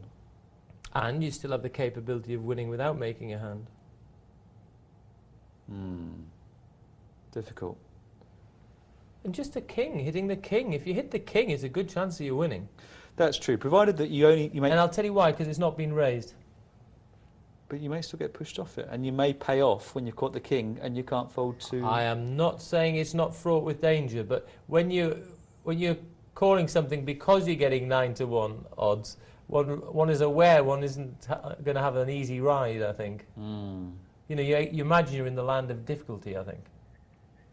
I can see what you're saying. I think. Listen, if you have any problem not being able to get away from hands, I think it's clear cut. You just don't get involved. I've got problems getting away from aces. King 2 I can normally get away from. No, I'm saying once the flop comes, if you have a problem not being able to release a hand, then you shouldn't venture at all. You'll probably be better off in the long run. I just think it just doesn't make hands. It's simply a case of not making hands often enough. I mean, let's face it, if one of the reasons why you play King 2 is not just to make these fantastic unlikely hands, but also for when you catch a king, part and parcel of that is that some of the times when you catch a king, you're actually going to be paying money rather than winning it. You can't always read it right. But I'm not really celebrating until I've hit the second pair. I'm hoping that... So it's 2 pair. Yeah. Such a So long hit the, shot. either flop the king or hit the king and then maybe hit the deuce on the turn. So you've got your 2 pair. I'm looking for more. I won't be making many moves with it until it's really... Because I'm out of position. So I'll have to have connected pretty full on. Well, then I'll get rid of it. But all I'm investing is 50 cents, half a big blind. So, And you don't need to win many pots. Because it's not just you'll get... There is some... When you actually win your pot, you've actually connected big time. And then there's some implied odds of time you connect. Of course, and that's why people call. But I think that it's like betting on a real long shot. It happens so infrequently. I don't think it can make you money. Listen, this is someone who often surrenders hands without caring and doesn't mind. I can put hands down. Probably one of my strongest points is I think one of the reasons I've been around a long time is that I'm very capable of putting hands down. In cash games, tournaments, I'm very capable of making big passes. And I don't mind it. And I don't care if I've made a mistake, because I know all the good passes I've made makes up for that far more. Of course. And I think so. my own thing, if I look at my own game, I think I know that's a strong part of my game. However, in this game here, when these people all want to limp, I don't believe there's too much out there. So now getting 9-1 odds against not very much out there, because these people want to bet with anything. We've seen it earlier on. I think that makes it probably value. I agree with you for King 2, but not all the other ones. Oh, you don't mind with the King 2? No, I'm joking. Okay. It's when you say you don't get King 2 very often. I mean, all these hands that you're prepared to call with on 9-1, which are clear no hands, it adds up to money at the end of the year. No, funny enough, the King 2 though, that is a different hand, because in a flop where no one else is raised, just hitting the King might well be the best hand. But as I say, if you're prepared to play the King, when it is going to be a winner, you're going to also be playing it on times when it's going to be a loser. We know that you're on dangerous ground. This is the man who says King, Queen rules in the land of the unraised pot, because he says in raised pots you could be losing big pots with King, Queen, never mind King 2. King 2 is easy to get away from. If that's its main strength, why are we playing it? Because you're getting 9-1.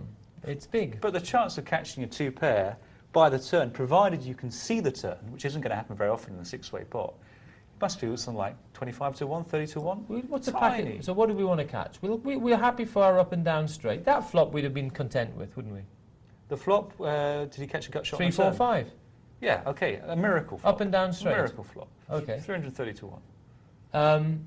So we'll be happy with an up and down straight. Okay. We'll be happy with 2 pair.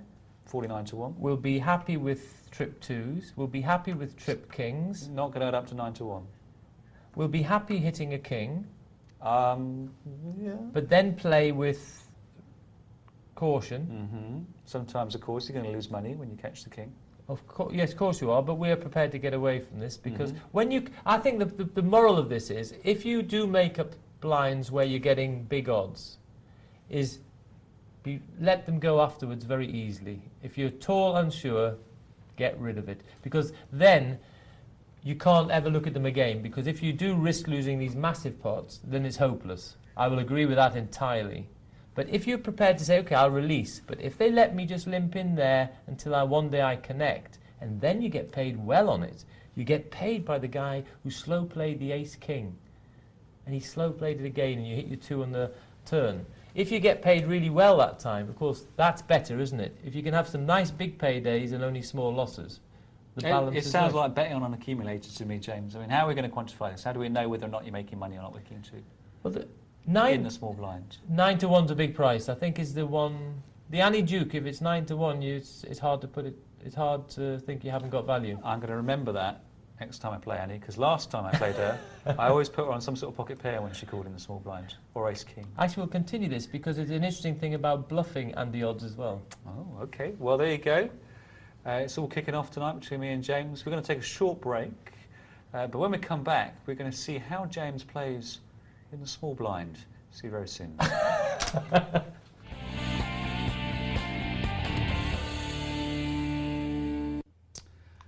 Welcome back to Poker Night Live. Thanks for sticking around. Now let's have a look at a few emails before we go and see Poker Excellence in action. That's James's sit and go, of course. Email from Dead Spiders. Good evening, guys, says Hugh. Harrington on Hold'em. Have you read Harrington on Hold'em? I have, yes. Is throwing questions at me left, right and centre. You're not wrong there, Hugh. In the chapter on pre-flop play, Harrington is more willing to raise as opposed to call with stronger hands than weaker hands. Here, dealing with 2 big Sorry, holdings. can you just say the game, Tom? OK, I will. In the chapter on pre-flop play, Harrington is more willing to raise as opposed to call with stronger hands than weaker hands. Pretty straightforward. Here, dealing with 2 big holdings, not drawing pairs or suited connectors. You following this? Yeah. OK, thus he's played his weaker hands for calls where we play a stronger hand for a raise. For example, with 1 limper ahead of you on a normal table, he would raise with ace-king but call with ace-jack. With several limpers ahead of you, he'd raise ace-king but call with ace-10 or king-jack. This feels really counterintuitive to me, having always been of the mind to play the weaker unpaired hands for raises, even more than I would the stronger ones, since the greater risk of being dominated makes it more important to find out where you are. Why does Harrington play such hands more weakly? How will he play the hands he's limped with post-flop, e.g. if he has king-jack and catches a pair? How does his post-flop play with these hands differ from how he'll play the stronger hands like ace-king. Many thanks. Well, I don't know. I don't talk to the guy on a regular basis. I believe that Harrington's principle is that he wants to play the pots for more money when he's got better hands. And that is the key principle of what he's doing. So this is where he wants to play the bigger pots, when he's got the weapons, when he's got the goods. The other hand, he's basically makes quite a lot of his plays on odds-based decisions, and it will be probably against weaker raisers where he feels that he needs to call because he's getting enough odds or implied odds with some of the other hands, such as ace-10, ace-jack, king-jack. Which to me, I'm not saying that I'm going fully along with that, because I think we were having a discussion before about the small blind, which was interesting, and I personally think calling with some of these hands, I can often quite easily let them go, because again, for Tom's reasons for the king too, obviously being fraught with problems, which it obviously would be, and giving you horrible decisions, I think sometimes calling with ace-10 and king-jacks is going to be fraught with problems as well. But I think he's making those calls odds-based, and as I said, basically wants to put more money into pots when he's got good hands. I think you're right. I mean, basically, you can do, if you've got ace-jack or you've got ace-king, you can play it really any sort of way. There's no hard and fast rule about whether you should raise it or call it. Much depends on what's going to happen on the flop and how you've represented your hand pre-flop. But remember that Harrington plays in comps with very, very big stacks indeed. And the bigger your stack is, basically, the more important it is to raise with a good hand, because you're trying to build that pot so that when you make your big hand, you can get all your chips in the middle and get paid. And that's one reason why he plays like that, I think. Yes, and that's an excellent point. And actually, I will back up Tom's point there, because it's something I said quite a while ago when on certain things I actually said I'm going to be brazen enough to sort of argue a little bit against some of Harrington's thinking. And that is what Tom says. His play and a lot of his theories are based on these big stack tournaments. So we're talking about where you've got a lot of play. Therefore, when his M theory comes in, it works very, very well when you're in a tournament which has got running antes, because it fits in. But when you go to a really fast structure, sit and go, the M theory doesn't necessarily fit in, because everyone's under pressure, basically. Yeah, raise or fall. Okay, it's a sign, but it's not the only sign. It has to be adapted. But when I was in Austria and there was running antes there, it worked. You could just feel it was such a perfect guideline. The other guidelines virtually became irrelevant to me, because I thought this M is so important now because of those running antes. And of course, the power then of the all-in bet when you were forced to do it with the M was marvellous, because you were capturing the extra money. So not only were you making the strongest play, the play which was most likely to get people to pass, you were being rewarded more for it because of the added odds of the antes. So, but that was a good point, Tom, about a lot of his playing decisions is related to that. If he had to write a chapter on how do you play in your local rebuy tournament, he'd probably come up with some different answers. It's funny, isn't it? Because there's actually more people playing your local rebuy tournament, but they're not prepared to rebook something. Yes, and it shows that, you know, we talk a lot about poker, we'll keep on talking about it, but it shows you that it depends. This is going to be the most favoured answer, because it depends what the tournament is. It depends who you're playing against. It depends how many people are left in the pot. It isn't a get-out clause. It's a fact. You really have to think, because everything is a different situation. And that's what we've got to adapt to. But that's what makes it a great game. So we mustn't despair about it. This is what keeps us on our toes. Why is tonight different? What have I got to do now?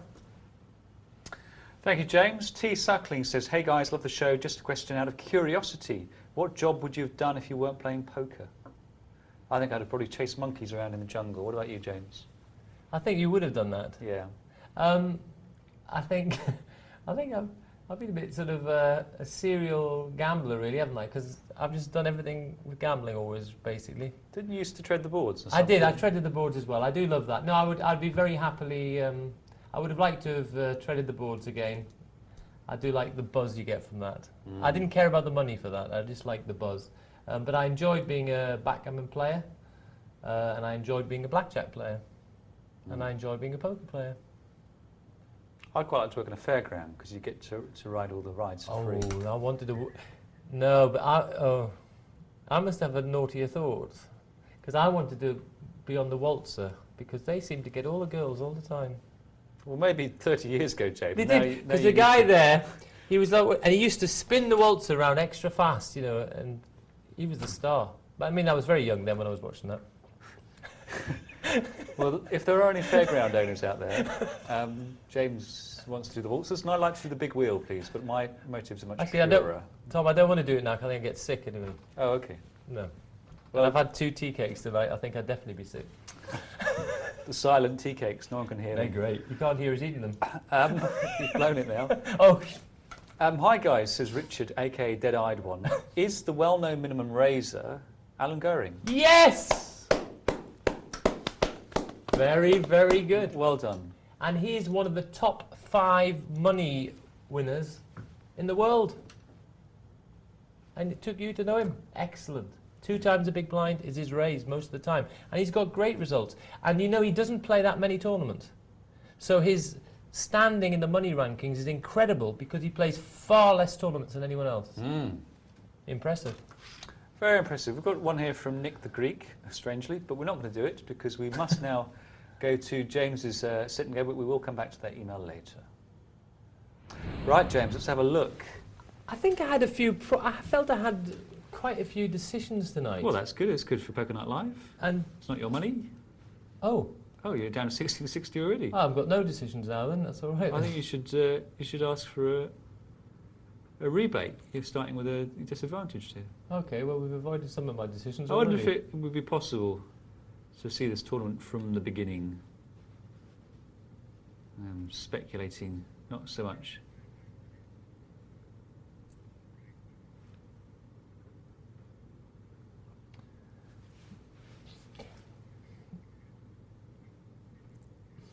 Well, you're out of that one.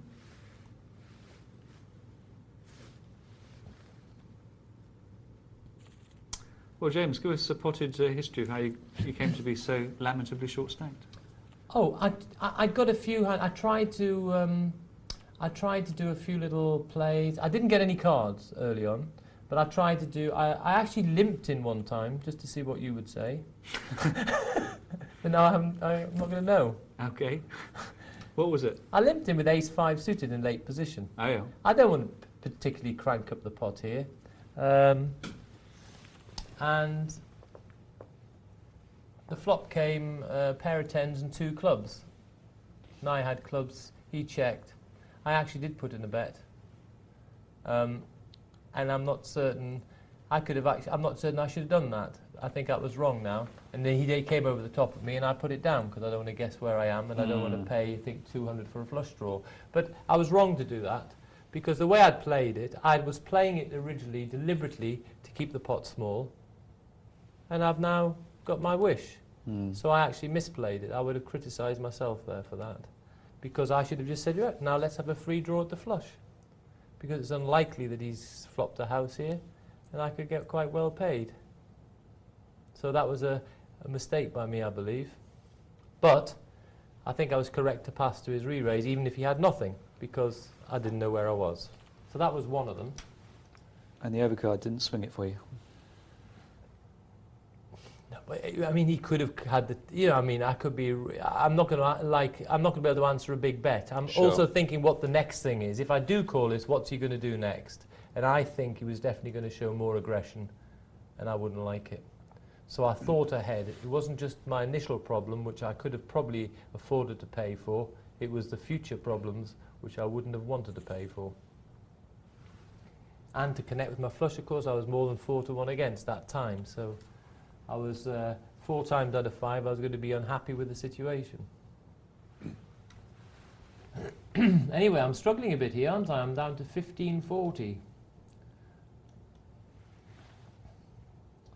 Nap hands has decided to push with 495. The blinds are 40-80, and I think that's fair enough for him. He's in the cut-off there, and I think he had to do something. I think that was fine. Oh, Hello, hello. looking quite sweet here. Oh, look at that. And Shaky Shark had a hand on the big blind. What a joke. And Mr. Perfect's done the raise with King Jack. Happy days. Now, what I do here is And what's your reasoning, James? I do a flat raise. I decide I want to play this hand. Mhm. I don't think I'm going to end up with three people against me at all. I think my raise looks a little bit smelly. It does. It stings to high heaven. However, I'm amazed your hand's so small. However, if it was going to convince someone that they had value calling, I wanted them to do it. Mm. So basically, I wanted to tease them into calling, Mm-hmm. and I want to play and I want to play heads up and win a big pot here. Yeah, fair enough. I don't see how either player can queen. Maybe if the hands are reversed, perfect can come in, but... I think if he had the ace queen, I think he does call.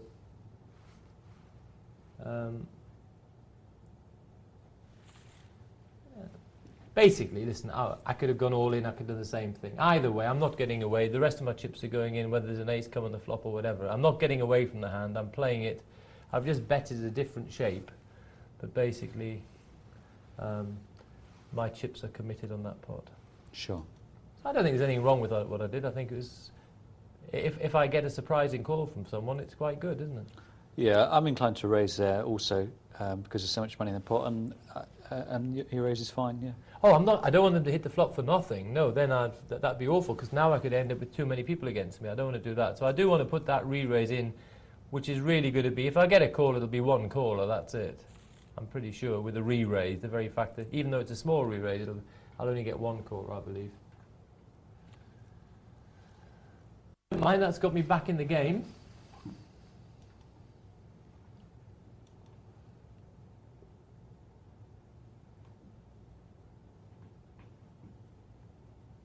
And it was, yeah, this game, it did go on for quite a while. How long were you in it? Well, I was in it for quite a while. Oh yeah, sounds promising.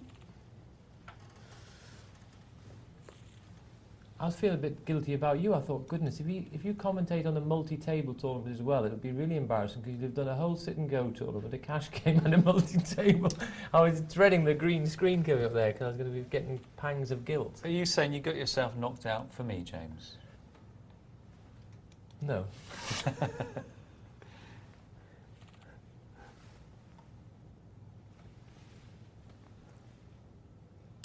So look at that, 8 players still left, and the blind's 81.60. Which is quite incredible, and with the extended rounds as well, Tom. Amazing. Quite incredible. Right. And, ooh, Spencer Boy there has under the gun, made a move with 9-10. Naughty boy. Well, he's representing strength, isn't he? And he gets called by 8-8. 2 pairs for nap hands. Oh, and a 10 on the river. Look at that for Spencer Boy. Wow. Rather fortunate. However, he did have 2 overcards to the 8s. So pre-flop he wasn't that bad after all. And we lost a play, obviously, so we're down to 7. We've got Skitsy here with King 9, and I think there might be some action here. We've got a pair of 10s and Ace Jack. And the pair of 10s has made it 480, which is 3 times the big blind. And Spencer Boy's gone all in with Ace Jack. Any comments, Tom? Or? Well, I think he's a nutter. What if our pig has got Ace King? Or calls with a pair of 10s? Well, he's capturing my big blind as a bit of a sweetener. And he's asking him a question. Big call from the 10s. Good call. Given the odds, he definitely wanted to be in there with all that money in the pot. And there we go. Spencer Boy's re-raise worked like a dream. Mm-hmm. I think one thing's for sure. If he's going to play the re-raises the right way, he hasn't got enough chips to call. Mm-hmm. So if he thinks there's any fold equity there at all, but it's either pass or all in, that's for sure. So. Mm. It's all in for El Pig, and why not? It's been folded round to him. Browning in the small blind doesn't like that. Ah. But Spit thinks a pair of jacks is sweet as anything.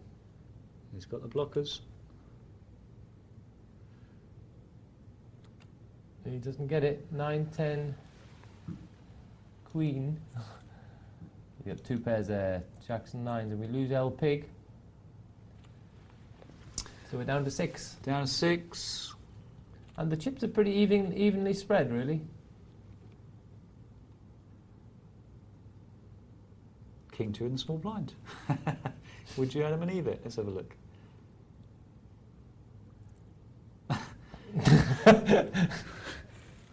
Well played. Well played. Of course. King 2 against one person, of course, takes on a whole new dimension. Let's anyway. do it. A completely different situation. But it was amusing.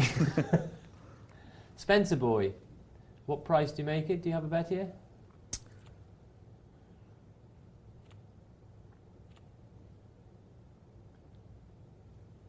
I don't think he needed to put as much in. I think he slightly overbetted because I think he's in a situation there where he has got enough money behind him to make choices still. So why put 560 in when 480 will do the same thing? Joie de vivre.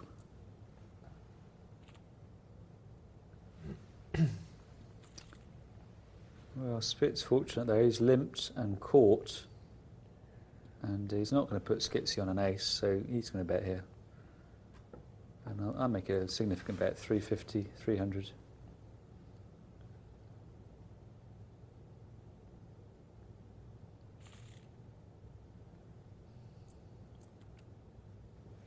Oh, 8-3. Can I not find a hand here, please?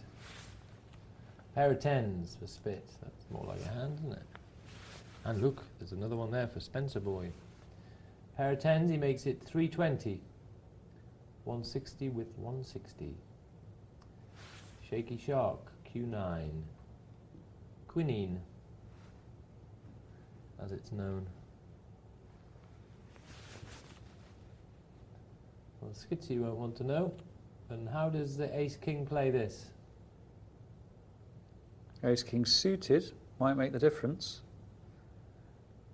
It is. I like to be suited if I have to be in a heads-up sort of calling situation or betting situation. Yeah, I know I'll be hovering near that 48%, which is comforting. And with possible fold equity, you know, it puts you in a favourable situation. Well, Spit lets 10s go, so Spencer's avoided that confrontation. And that's the power of an ace-king. An ace-king is, for me, is a betting or a raising hand far more than a calling hand. There will be times when I think it's right to call, but I said more times than not, I prefer it as being an aggressive hand. Are you on the same? For sure. Same viewpoint? For sure, yeah. Because you basically, when you raise with the ace-king, a lot of pocket pairs get thrown away. Yes. And you're pushing out hands that are slightly better than you. Well, yes, when you can push out a pair of 10s, yeah. This is pretty big, isn't it? Ace-2 for Browning in the small blind. What's he do with this? He's gone all in. Mm.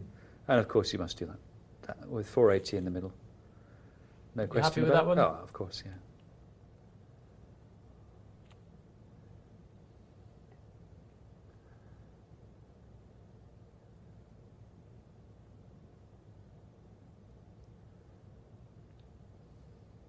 I was a little bit tempted here, actually.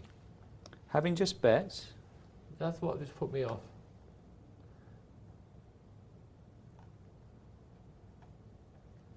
And the problem is everybody is a little bit needs to play, so against two hands there. In a case where people are more likely to start putting their chips in, I thought I'd decide to give it a miss. Yeah, fair enough. But I don't think it would have been that wrong. It was a very close decision for me. Just made up a small blind with 3-6. Wow, he's only getting 3 to 1. Lunatic. God, this guy's a psychic. What a player.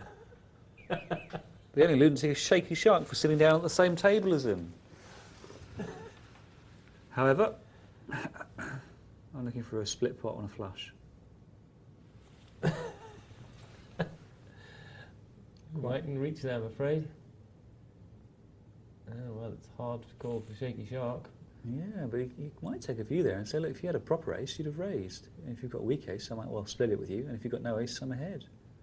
But if you had 6-3, I'm in trouble. Yeah, I don't think that Crossed his mind. that quite got there. Yeah, I think Shaky Shark was lucky there, or played well perhaps, to not get busy there. He had top pair. I think Shaky Shark didn't know where he was. He knew that he wouldn't enjoy a diamond coming across. Would have to get away from a bet if the diamond came across. And Jack Queen for Browning. What happens? You've got about 6 big blinds there, 6.5 big blinds. Well, no, more like 7. You go all in. I decided to be because I've been quite selective. I think I'm going to get respect. It's given me. That's quite chunky. That 480. It's increased my stack by quite a reasonable percentage. And also, if I do any other sort of bet, it's just.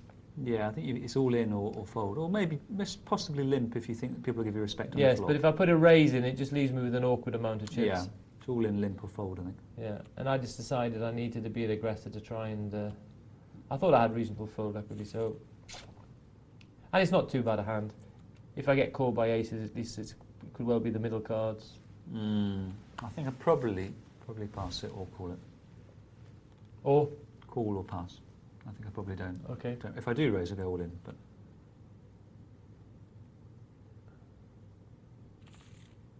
Oh, get a walk. no, well done. The real hand. Cowboys. And what does Skitsy do here? Yeah, he should fold. That's a scary call from Shaky. It is a scary call, isn't it? Under the gun, he's just called. Small blind, looks cheap. Getting 5 to 1. You'd never call that, James. And look, splits court bottom pair. And I don't think he should be too interested in this. If a spade comes, he can still keep the reins pulled in. And look, it's another tempting bet from Shaky. Yeah.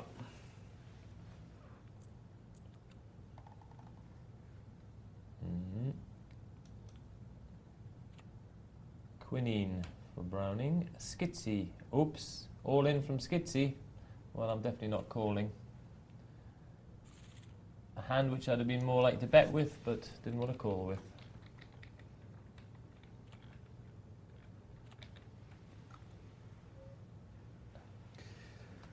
I could have been tempted here to do something. Yeah, you've got too many chips, haven't you? You've got fewer. Yes, the thing is now, I've just sneaked to having a little bit of play. A teeny bit of play, not much. And that was probably what swung me. If I had less, I would almost certainly would have done something there. Yeah. But I decided, it's difficult in this, but no one's got loads of play here, and I'm not the lowest chips anymore. And in the sit and go, I'm not just looking at the M, I'm also looking at the number of big blinds as well, and I'm looking at my chips in relation to other people's chips. And in the sit and go, I aim initially to try and get top 3, and then aim for first once in top 3. Is sort of my 2 targets, ignoring second place basically.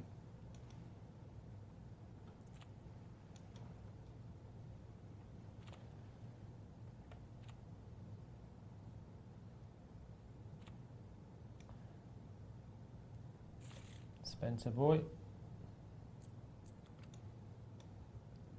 Well, I'm disappointed. No hand again. Who's going to do anything here?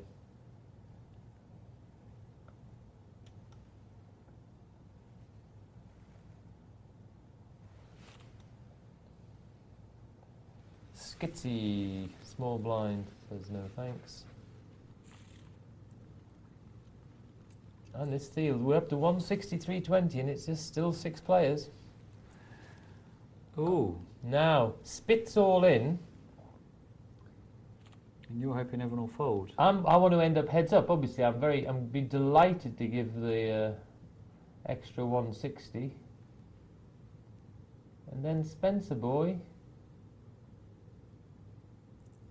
makes it expensive. And you have to fold. And now they said, were you tempted to call? I said, no, I think I was just frustrated not to be heads up, was my comment. But he hit the ace, but just as a tease, the deuce arrived on the turn. Ah, look at that. 2 pair for Spencer boy. Yes, so I'd have got all my chips in. Oh well, But the flop would have been different by the time I'd called anyway, so... because of the random number Yeah, generator. so... Ah, well. In it goes, of course, and I think a fold in order from Spencer with King 9 off, not quite good enough. And obviously for me, and it's very difficult for Shaky Shark, but how it's costing him Yeah, quite a bit actually there. Because he hasn't got chips himself. It's an awkward situation, this one, but there's 25-40 in the middle, and it's costing him how much? 360, 860, 940.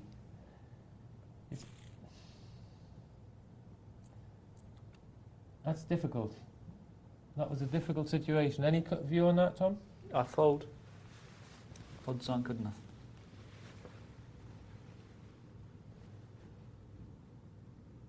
Now, blinds have doubled. Yes. You've got a miserable hand. And I've got... but I decide not to. Yeah, I can see where you are, James. I'm tempted myself, and I probably then The fold reason it. I don't is because I see Shaky Shark is probably going to get his chips in. And I think, well, we might lose a player here.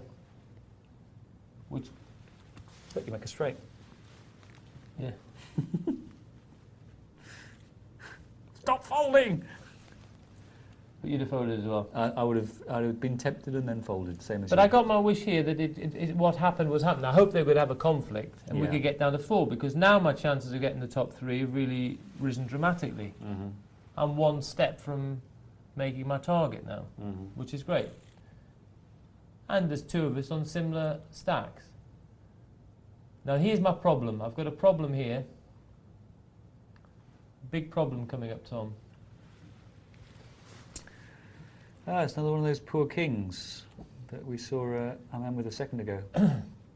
And this was a dilemma for me. And it's costing me 1380. But of course the pot is going to be 26, 2760, 3080. I think you've got to call James. You could have Queen Jack, could have Queen 10. I actually believe that that is a... Because it's so light for me to call, I actually think put him on a hand in the end, and I'm not sure. In fact, the time runs out. I wanted more time to think about it. In the end, I got timed out. And it was a dilemma.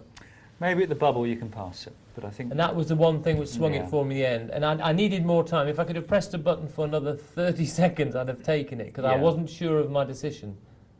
And I'm probably still not sure of my decision. It was very, very close.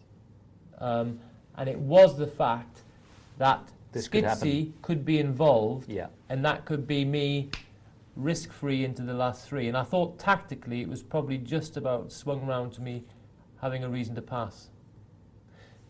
I would have been in poor shape against Ace-King as it happened, which was, you know, I'd have been getting on for 3-1 against. But... I don't think you're going to get yourself into the money here. And I was surprised here Mr. Perfect didn't make a bet. I didn't know. You're surprised because you want him to make a bet. No, because with the amount of chips he's got, I think he could have squeezed the guy out of here. I really think so. When he'd seen weakness... Maybe he thinks his ace is going to be good on the river. Doesn't need to bet it. I think he just didn't use his chips there. No, seriously, no. I agree with you, but you're looking through the... I mean, you want him Oh, to of make course, a it would bet. have helped me, wouldn't it? Yeah, of course. Oh, yes, I forgot about that bit, yeah. No, but tactically, I think he should have used his chips. When he's found weakness, no? Yeah, no, I agree with you. Yeah, It's good. just he's moved against you now. He's got a real hand. I have to call.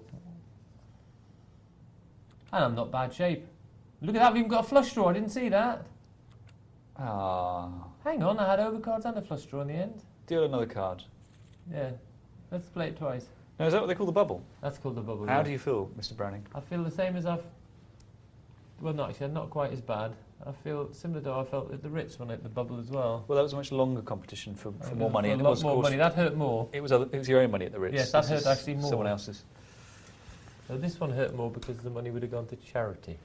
Charity? Nah, someone else would have raided your account when they were next on. Oh yeah, exactly. It'd be all gone anyway. Yeah. Probably Dr. Tom. No, I've never touched your account. That's everyone else's.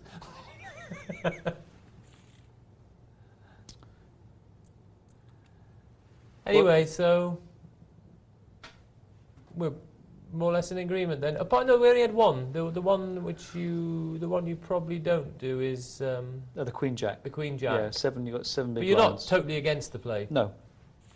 But interestingly enough, the last twice we've been on, I think your comment was that, funny enough, I, at certain stages, have been more aggressive maybe than you would have been. Mm-hmm. I think that was your comment last time. That's right, yeah. Yeah, the Queen Jack is close. It's just a bit small. Yeah. But in this, it's again because there's not a lot of time, and I think when in doubt, I'm going to be aggressive when it gets to the crunch. Yeah, 7 is just a bit too much. I mean, I don't know Sorry? if the blinds are about to go up, that changes things. But if I think I can lose 1.5 big blinds next time the button goes past, that leaves me with 5.5 big blinds. I've still got plenty of leverage with that amount, and that's what's on my mind.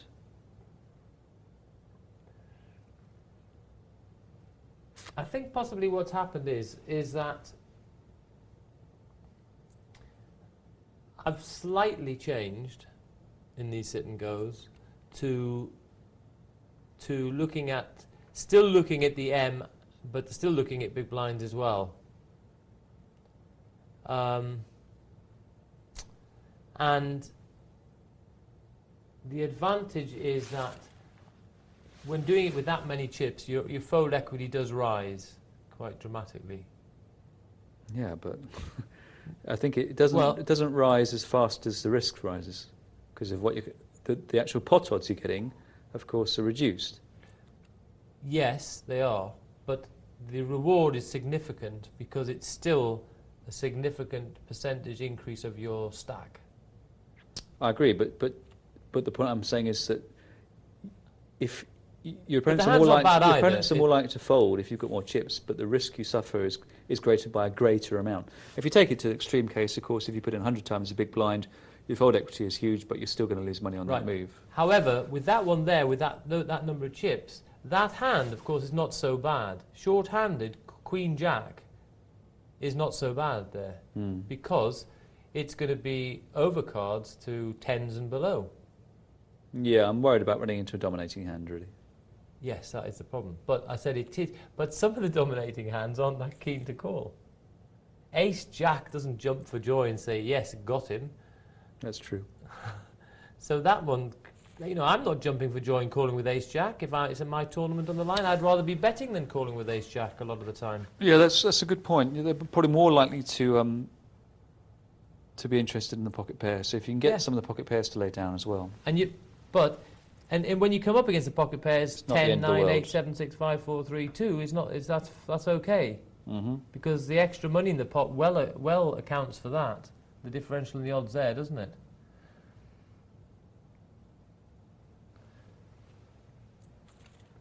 So, but all in all, I think we're pretty much in tune then. And you were happy with the small blind all in with the ace, whatever I had? I think it was ace 2 of spades. Showdown Jack 8, 6, 3, 4, and it's Skitsy there with the King Jack, and he's levelled it up there. So let's watch the end of this. These blinds are big here, 640, 1280, and Skitsy attacks. Mr. Perfect 4-9, not what he wants, and he puts it down. And puts it down again. Each round here costing 19.20.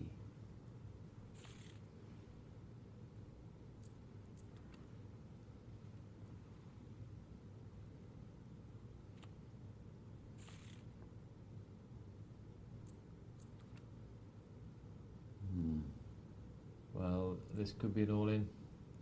Well, he's left Perfect a bit of fold equity, Yeah. and he's grabbed it.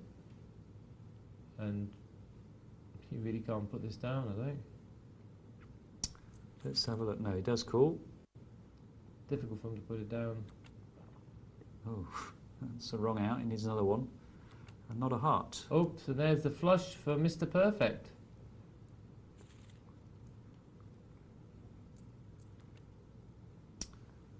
Skitsy can't fold. Will Perfect try and bluff him? That's a nice hand for Skitsy, really. And he's got a flush draw. And can win with... Oh, he Ooh, didn't it's want a good funny chop. pair. Oh, chop, chop. You smelt it. I think it was chopped on the turn, wasn't it, there? Yeah, chopped on the turn. And that's a fold, and then all in on the next hand, whatever happens.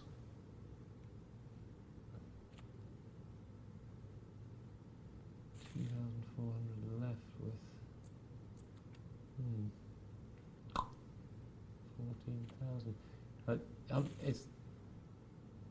Maybe it wasn't. Yeah. Something troubling you, James? No, I'm just. It gets to the situation where it's even difficult to. It's just so difficult to put a hand down here. Mm-hmm. When you're down to 2,000 chips, it's. Yeah, if you're getting 3 to 1, you must call. Yes, I'm just saying. It's just. I was just checking out if you should have, with the funny hand, if you should have just committed even. Ah, no, he'd have got called. Yes, I know. Oh, you see, with the 640, he was actually getting pot odds. Yeah. I don't think so. He had 2,100 left. No, that's a fold. He's put 640 in. He's a small blind. He's got 2,100 left. But the problem is what he goes down to as well. It's weird, these ones. Anyway, he's got back in it. Ooh, he's delighted to see that. 8-3, and he just got past the chips. There you are. He's invigorated by that wonderful catch. Mr. Perfect. Cursing. Oh! The Skitsy's let him in. Skitsy let him in with a small raise. And Mr. Perfect said, "You're giving me 3 to 1, and I'm 2 to 1 to catch a pair." Of course, that little bet there was... Oh, well, those little bets were strange. That's it. Okay. Well, had a good battle there. Well done, well done. Well done, you two, James. Yeah, congratulations to Skitsy, who came second. Mr. Perfect, who won. And thanks for a good game, guys. I enjoyed it. What a great sport. Let's have a look at an email from Nick the Greek.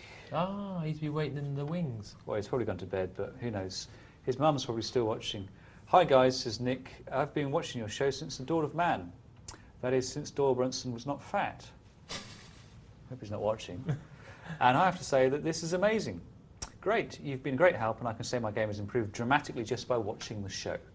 I have to let you know that I'm mostly a cash game player, although I enjoy a live tournament down my local club every now and then. I was hoping if you could help me with a query. I've been trying to find a good poker book for No Limit Hold'em, but besides Doyle's Super System, I can't really say I've had that much success. I've read most of the Sklansky books, and although I have to admit they improved my game, they haven't been much help at No Limit Games Cash, as they mostly deal with limit. Could you recommend a good No Limit Hold'em book for cash games? I would be most grateful." James? I haven't read this one yet. It's coming out. It's the... I will have a problem with... I think we both have a problem with his name. It's The Magician. S for Andy. Yeah, that's not it, but you know who we mean. He's bringing out a No Limit Cash book. A book on No Limit Cash games. So I haven't seen that yet, but he said it's a great book. The thing is that No Limit Cash is a new phenomenon. Wasn't much of it around only a few years ago. It's created by internet poker. Cash games were basically pot limit in this country and limit in America. But on the principles of No Limit, there are some good books out there. I mean, listen, to give you a lot of help, even with No Limit generally, I mean, you must read Harrington. You should read Harrington Volume 1 and 2, and that's it. I mean, and you'll need to read it about 5 times. Definitely get Harrington's 1 and 2. It's probably the best bit of literature which has come to the market for a long, long time, and it'll give you so much to think about. And I think, although that is for tournaments, it will help your No Limit Cash game anyway, because the principles of No Limit are that you're not always playing the hand, you can be playing against the player. And actually there's a film coming out. A new film has been made called Deal, with Burt Reynolds in it. Burt Reynolds? I think so, yeah. Okay. And he's got this young protege, and he's teaching him how to play the player rather than play the cards. Cool. And there's going to be, I think that the Magician's in it, Phil Lack's going to be in it, and it's going to be filmed mainly in New Orleans and Las Vegas. So The Deal coming out around about Fantastic. summertime. But in that film is going about play the player. Well, No Limit, cash games can be play the player just as well. Okay, you can be solid, you can vary your styles. You can be solid because the blinds aren't going up, so you can be patient, you can play solid hands.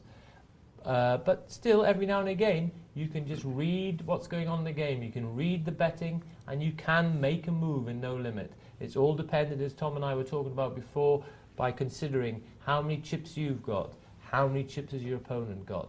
Is it capable, in that case, to push this guy off a hand? These are different concepts which you can bring into the game. And by reading Harrington, some of these concepts will come through as well. But definitely go for the 2 Harringtons. There you go. As James says, they will keep you occupied probably for the rest of your life. Let's have a look at another email. We've got plenty in the box here. We've got one here from Balrog UK, Steve, who says... What's he say? The computer's loath to give it up. The computer says no. Morning, Tom and James, he says. Well, I could have made that up. Just a quick shout-out of good luck to all involved in the semi of the Poker Bowl on this coming Sunday. In the minds of some of us, it's becoming quite a thing, to say the least. Exciting. Having a few days off myself now, disappearing for the weekend for a beer or two with some friends. I return hopefully just in time to take my seat. I won't therefore be playing on the tables until the semi. Well, we just saw him playing on the sit and go. Poker players always change their mind. And would like to say, may the best, or the beast, or at least the most photogenic men or women make the final TV table. Yeah, we are looking forward to finding out which of you is photogenic. But it will, of course, be the best players. They may or may not be photogenic. Lovely. Should we have a quick look at a game before we go to a break? I want Miss Votavova on the final. Let's have a look at a cash game. She sounds more photogenic. Than Balrog? Well, Votavova just sounds more photogenic, doesn't It's it? foreign and exotic. Yes. She's probably from Romford. No. Tennis player. She looks like one. Looks, that's exotic. Flopped straight. That is exotic. Broadway. And with the backup of the backdoor flush. Ah, as if he needed it. I mean, I suppose it could... It actually is nice if a spade comes on the turn. It's true, that's a free roll from ever. No, but it might be, way of getting paid. Yeah. Mm. Or an escape route if your opponent was on a flush draw. So Snap It got a few chips. Lucy Goosey back up where she was earlier. Argyle Jack doing all right. Earls, don't know if he's topped up or not, but he's got a lot more chips than he had before. Actually, this seems to be a pretty good game, doesn't it, for a 51? Mm-hmm. Quite a bit of money at the table.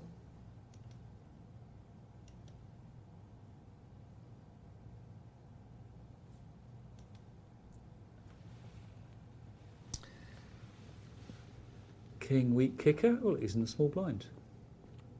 And he's going to get paid, James. Well, I wonder whether this particular pot illustrates... No, it doesn't. It illustrates what you're saying, James, which is that you can play those hands if you play them well. Look at this. It's going to make a fortune out of it. This is not what you expect to be doing in the small blind with a weak king, but if you can pull it off, good luck to you. Well, he got a lot of chips there he couldn't expect to have got for all sorts of reasons. He got the raise and he re-raised and read it right. Unbelievable play. Yeah. Unbelievable play. Brilliant. Well, if you can do that in a small blind, you should play everything there.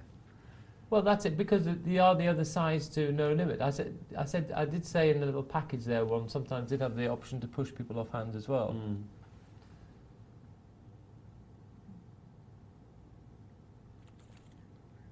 Ace 10 Jack. Tasty, says Lucy Goosey. Middle trips. Okay. A flop which might appeal to a few people. As it happens, it doesn't appeal to them really much at all, which is unfortunate for her. She bets 4 into a pot of 7. Argyle Jack, he needs a queen. The problem is here for Lucy Goosey is she won't like a queen or a king coming on the flop. Mm. The other problem is when someone comes along there, it's after that they're only going to give her action if they've really connected.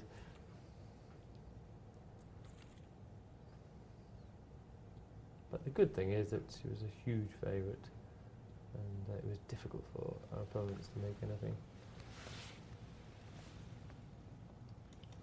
But actually, the point from there is one sometimes has to look at some hands, and although you've got what is a strong hand, if the flop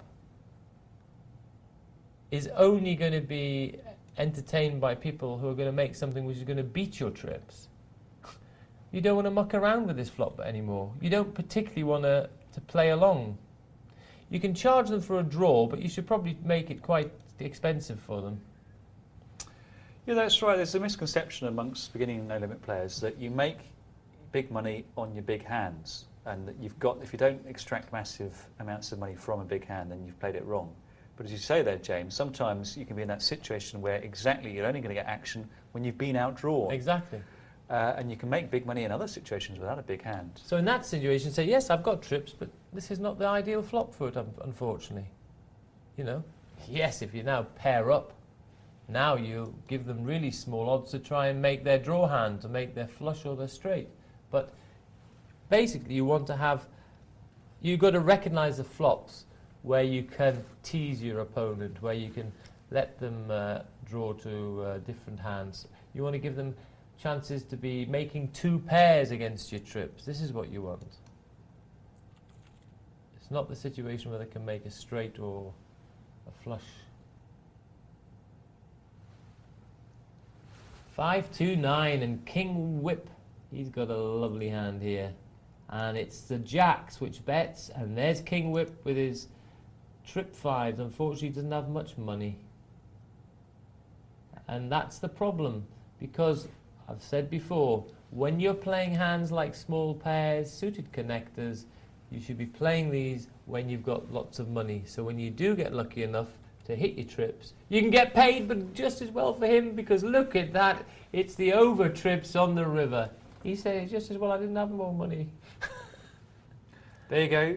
Stuff happens, as they say. Well, actually, they say something else, but here on Poker Night Live, we say stuff happens. Well, we've got a break now. After that, we're going to go to the multi-table tourney, see how the boys down there are getting on. So don't go away. We've still got an hour of Poker Night Live for you to enjoy. Good. And we very much hope we'll see you after this short break. See you soon.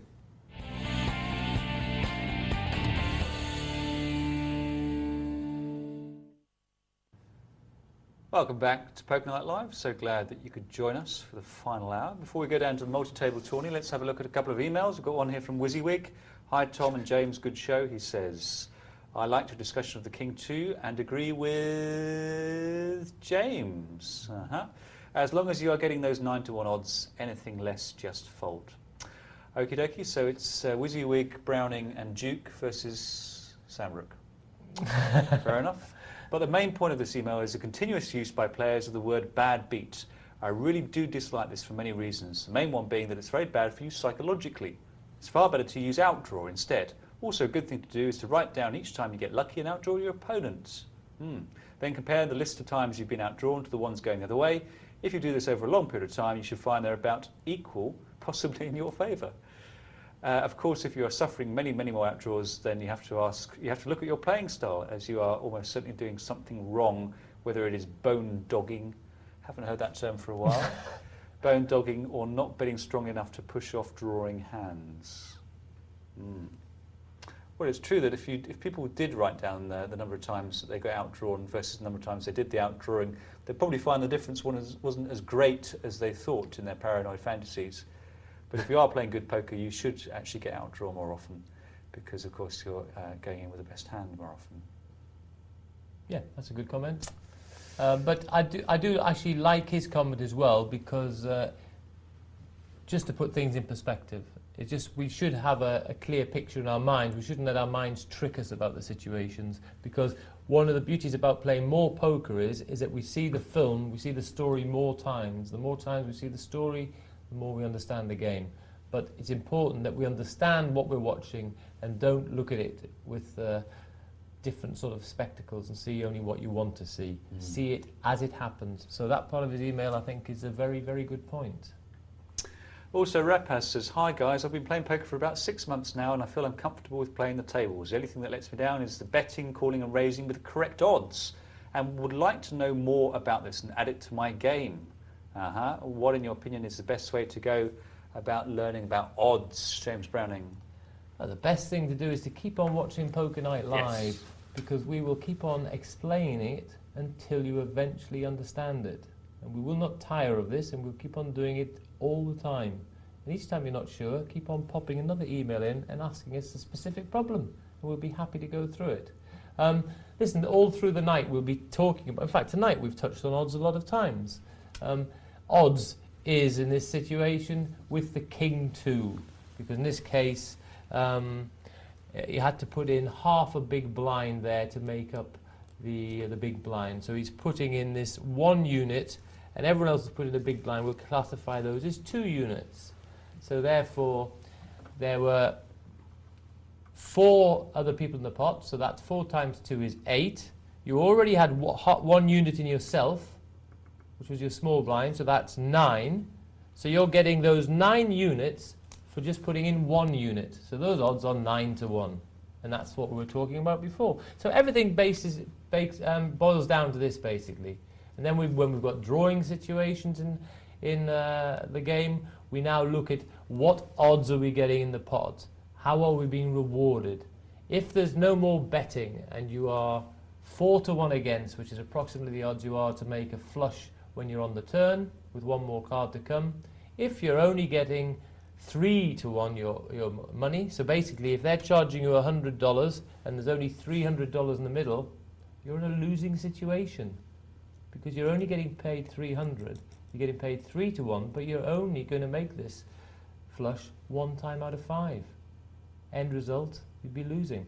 So those are odds, and this is the nitty-gritty of it. But just keep on watching the program. We'll keep on relating to it, and as time goes on, for sure enough, I'll be certain you'll understand them. And if you do want to do a bit of homework and get a sort of global framework for slotting in the many very intelligent things myself and James say on the show, then have a look at The Theory of Poker by David Sklansky, because that covers in very good nuts and bolts fashion pot odds and the implied odds, and even the reverse implied odds that we like to talk about. Theory of Poker, David Sklansky. Yeah, great book, fully endorsed by me. Wonderful. Let's get ourselves down then to the multi-table tourney and see how it's cooking. Final table.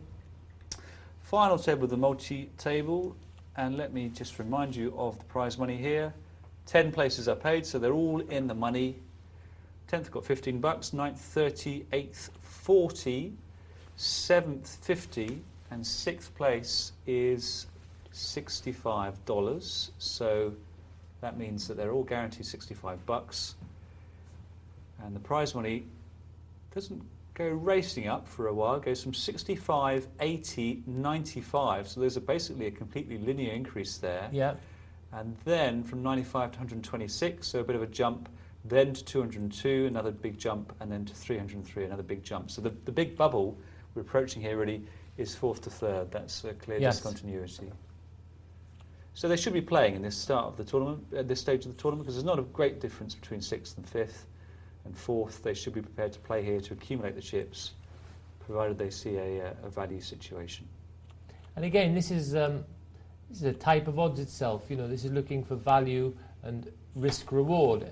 Poker generally boils down to risk-reward situations. So therefore, when the differential between the prize money is not great, in fact, in the sit and go, I think I mentioned it before, I think the principle in the sit and go is I aim for 3 and then aim for 1, because the difference between 30% and 20%, this is a small jump. The difference between 20% and 50%, that's a big jump. So therefore, when you get killed trying to get to first place, you haven't lost so much. In fact, you're basically getting if it was the difference between you winning or coming third, you're getting big odds on the difference on the payout. Basically, that's what's happening in this tournament as well. Your risk is being rewarded because if you survive the jumps you've got to make, you're now going to get into the land of the good payouts. You're being rewarded for it. The downside, not such a big difference. 10th, 9th, 8th, 7th, not such a big difference. So basically, you can divide the difference in money by the differential between those different jumps and the prize money. And this, again, is a type of odds. So odds is all around us in the game. And this is how we evaluate the value and evaluate our plays and evaluate what our tactics should be.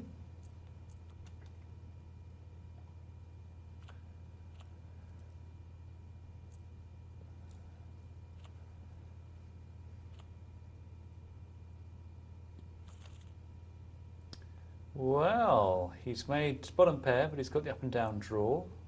Nil, my boy. And I think he's going to take it down. Yes, he does.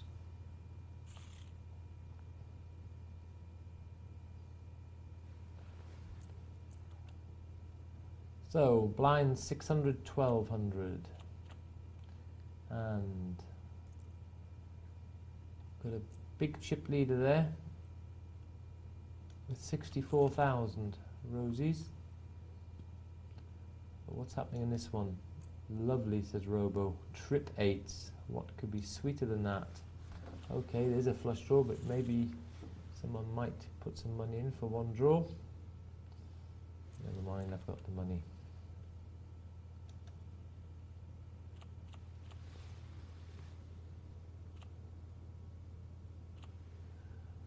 Very nice. Ram Chip, the winner of last night's free roll. Ah, And he passed on the $1,500 worth of fine wine and took $750 cash instead, all right. which he's going to spend on brown ale. Interesting decision. Yeah. What would you take? What was it? How much? What was the wine? 1,500 quids or dollars worth of fine wine, Yes. or 750s worth of banknotes. Well, I had to quickly log into eBay to see what I was being offered for the wine before I made my decision.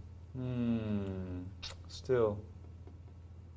Transaction costs, time, True. money, the fact that you probably end up drinking the wine. Not such a bad thing. It was nice. Tom likes his wine. That's pretty much what Mark said, but I think, I did sit down and play in that free roll actually.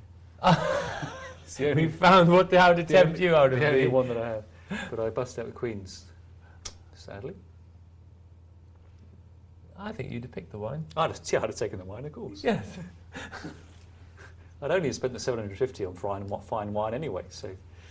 Exactly.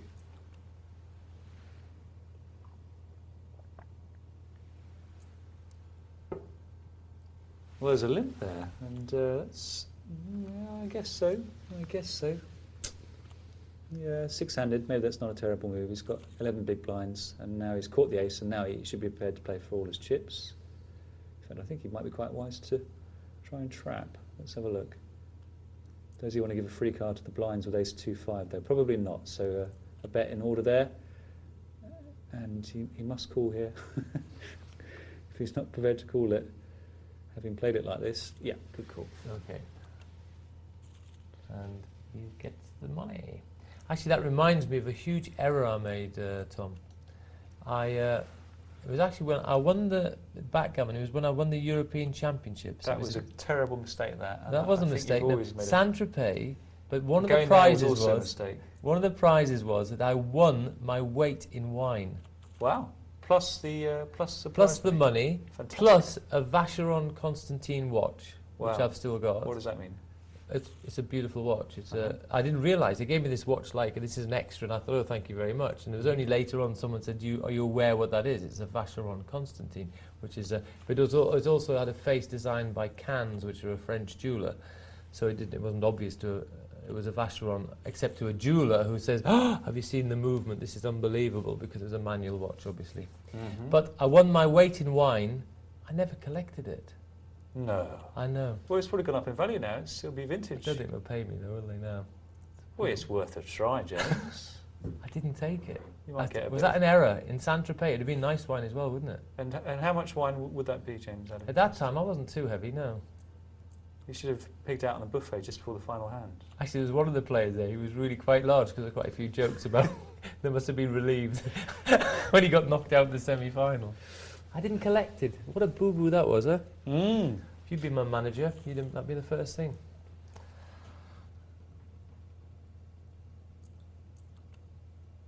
Grave error. Don't like that. So Rosie's nice big chip lead here. 2-4. Well,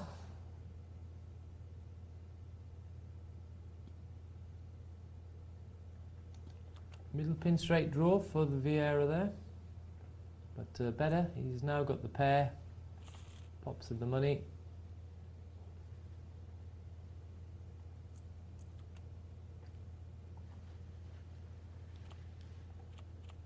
Nice hand for the button. We should see something from him here. Crank it up. 3,600. He gets called by King Jack. Oh, and the king has landed. And this is a situation where Harrington would have called with the King Jack because he's got the guy so dominated in chips, and he realises there's a chance here that he can break him. I don't. This is a pot odds situation for me. It's yeah. I'm just saying. But it's a no limit situation because you've got such a big stack, and you know that the other guy has to be trying stuff. He has to keep himself moving. In late position, he doesn't have to have as good as he's got. It's a window of hands. I don't think I have much bullying pressure there. If there's a strong bubble situation, then Vieira might be more inclined to be bullied. But I think in this situation, Vieira's quite like to play for his chips. And I don't expect to be able to apply any pressure to him, so I fold the King Jack. I mean, I probably do. Yeah. I'm not keen on calling because of being out of position. And probably behind. And well, most certainly behind. But I know it's a Harrington call because he's got that big stack, so his chips are worth less. That's true, but not that much. And if he loses chips, he has got to win them back. He has, but he can lose them and still be chip leader. He's in a lovely situation. But he still only doesn't. He may be chip leader, but he doesn't have more than a third of the chips. I don't buy it. No, okay, but it's likely. What on average? What is it? What on average? You've got to think against someone who needs to make a move on the button. Someone making a bet on the button. You've now got to say, on average, what percentage will my King Jack be?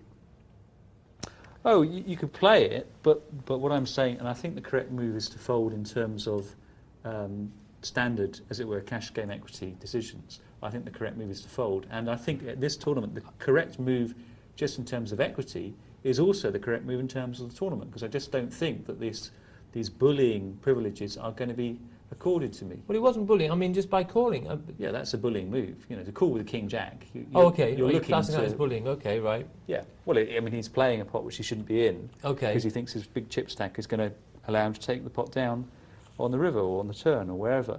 But basically, if he's going in where he's not getting proper expectation, he's doing it because he thinks his chip stack is good for that kind of extra pressure. But I don't believe it's there. Okay. You're in Vieira's situation there. You've now done your raise. Mm-hmm. You've done 3 times a big blind. Mm-hmm. It looks like you'd be quite happy just to take the blinds. Mm-hmm. That's right. Because you've put in 3 times a big blind when you're in a late position. Mm-hmm. So to me, it looks like you don't particularly want to play. Now, how does Vieira feel when Rosie calls?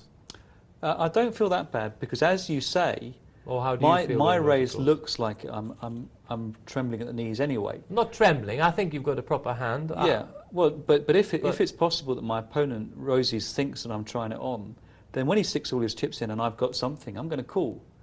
Because for all I know, he could just be trying to push me off a hand, assuming that I'm happy to fold, because he thinks wrongly that I'm going to respect him for having a big stack. I don't respect him for having a big stack. I'm looking for the double through. I'm quite So happy to anyway, bust out now or he's, double he's through. just called you, and now the flop comes, Uh-huh. and he checks. Uh-huh.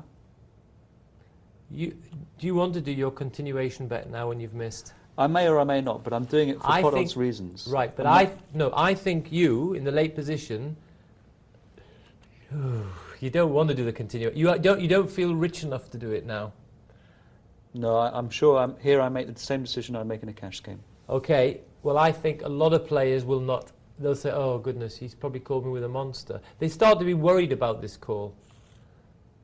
Mm-hmm. And they say, I've only got this many chips, and if I've got this wrong, I'm dead.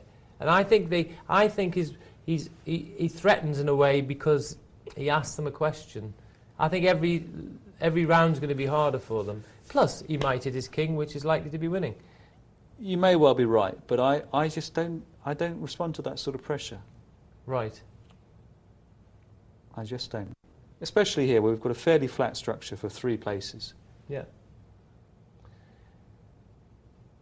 I'll tell you what, it's an interesting situation, and I think the part of the game where I'm certainly going to do some more work on is I am actually, because it's a part of the game, we touched on it earlier, and I keep on seeing a lot of these tournament players who have got good records, who often call hands which I can't quite understand. Mm-hmm. And I don't believe that they're just being lucky all the time. I think they're doing things right. Well, when hang on. they continue to get results. They might still have a leak. They might still be great players. Those could calls have a might be leak, leaks. but they must be doing something right. You can't continually get sure, results. they're doing more things right than wrong. The thing which they're more often doing right than wrong is that they're generally being aggressive. And that... We've got an interesting one He's here? gone. He's gone. Against Queens, was it? Yeah. Yeah. Ace King against Queens. Well, tough for him in that chip situation.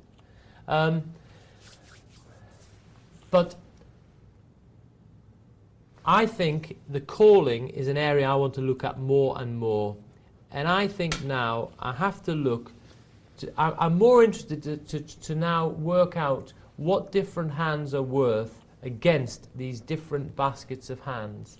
And in the future, I want to be more adaptable to work out when people's baskets of hands are changing. Because I think in the past, I've missed opportunities when maybe I should have called because their basket of hands was very wide. And when their basket of hands are very wide and they're actually under pressure, then I think some of these hands now do become calling hands. Roses is getting battered here. Boy just outdrew 7s versus 8s and caught trips. Any comment? Well, it's a grey area, isn't it? But the baskets Can you see where of hands business. And when you sit down and do, I mean, I've done a bit of sitting down and literally trying to work out baskets of hands, and then I always find myself saying, well, actually, I mean, there's so much variation here. Can I really, on my own, in my bedroom, do any sort of credible work on this? Isn't it just a case of playing enough poker to know intuitively what the basket of hands will be when you're there, in the thick of action? See, I remember... Look, we're down to 3 here, James. Yeah.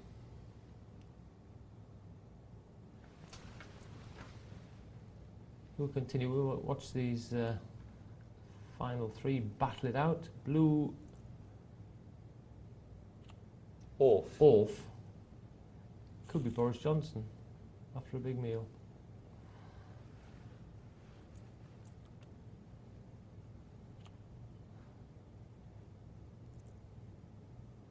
Rosies. Big raise. Oh, big call. Oh my word, he's got the up and down A's. Oh, he's made it. Oh dear. No, he's not made it. No, he's not made it. he's No, not made it's, it. the ace has made it for Rosies. I was mentally upgrading him to a Broadway there. The Rosies claws back to 2nd place, and they're very evenly balanced now. Lines 800, 1600.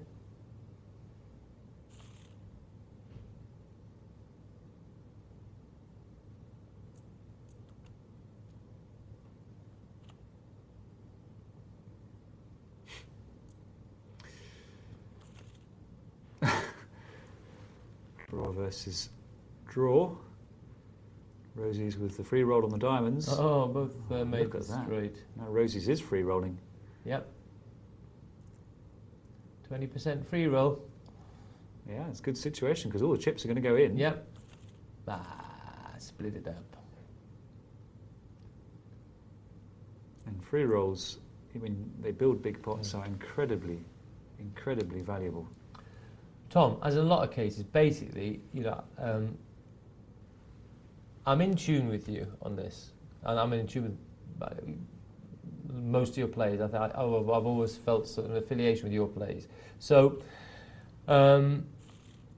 it's just that I believe that the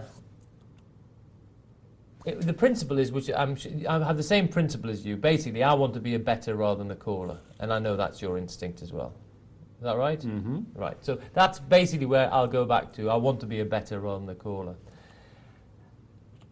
However, I do really think that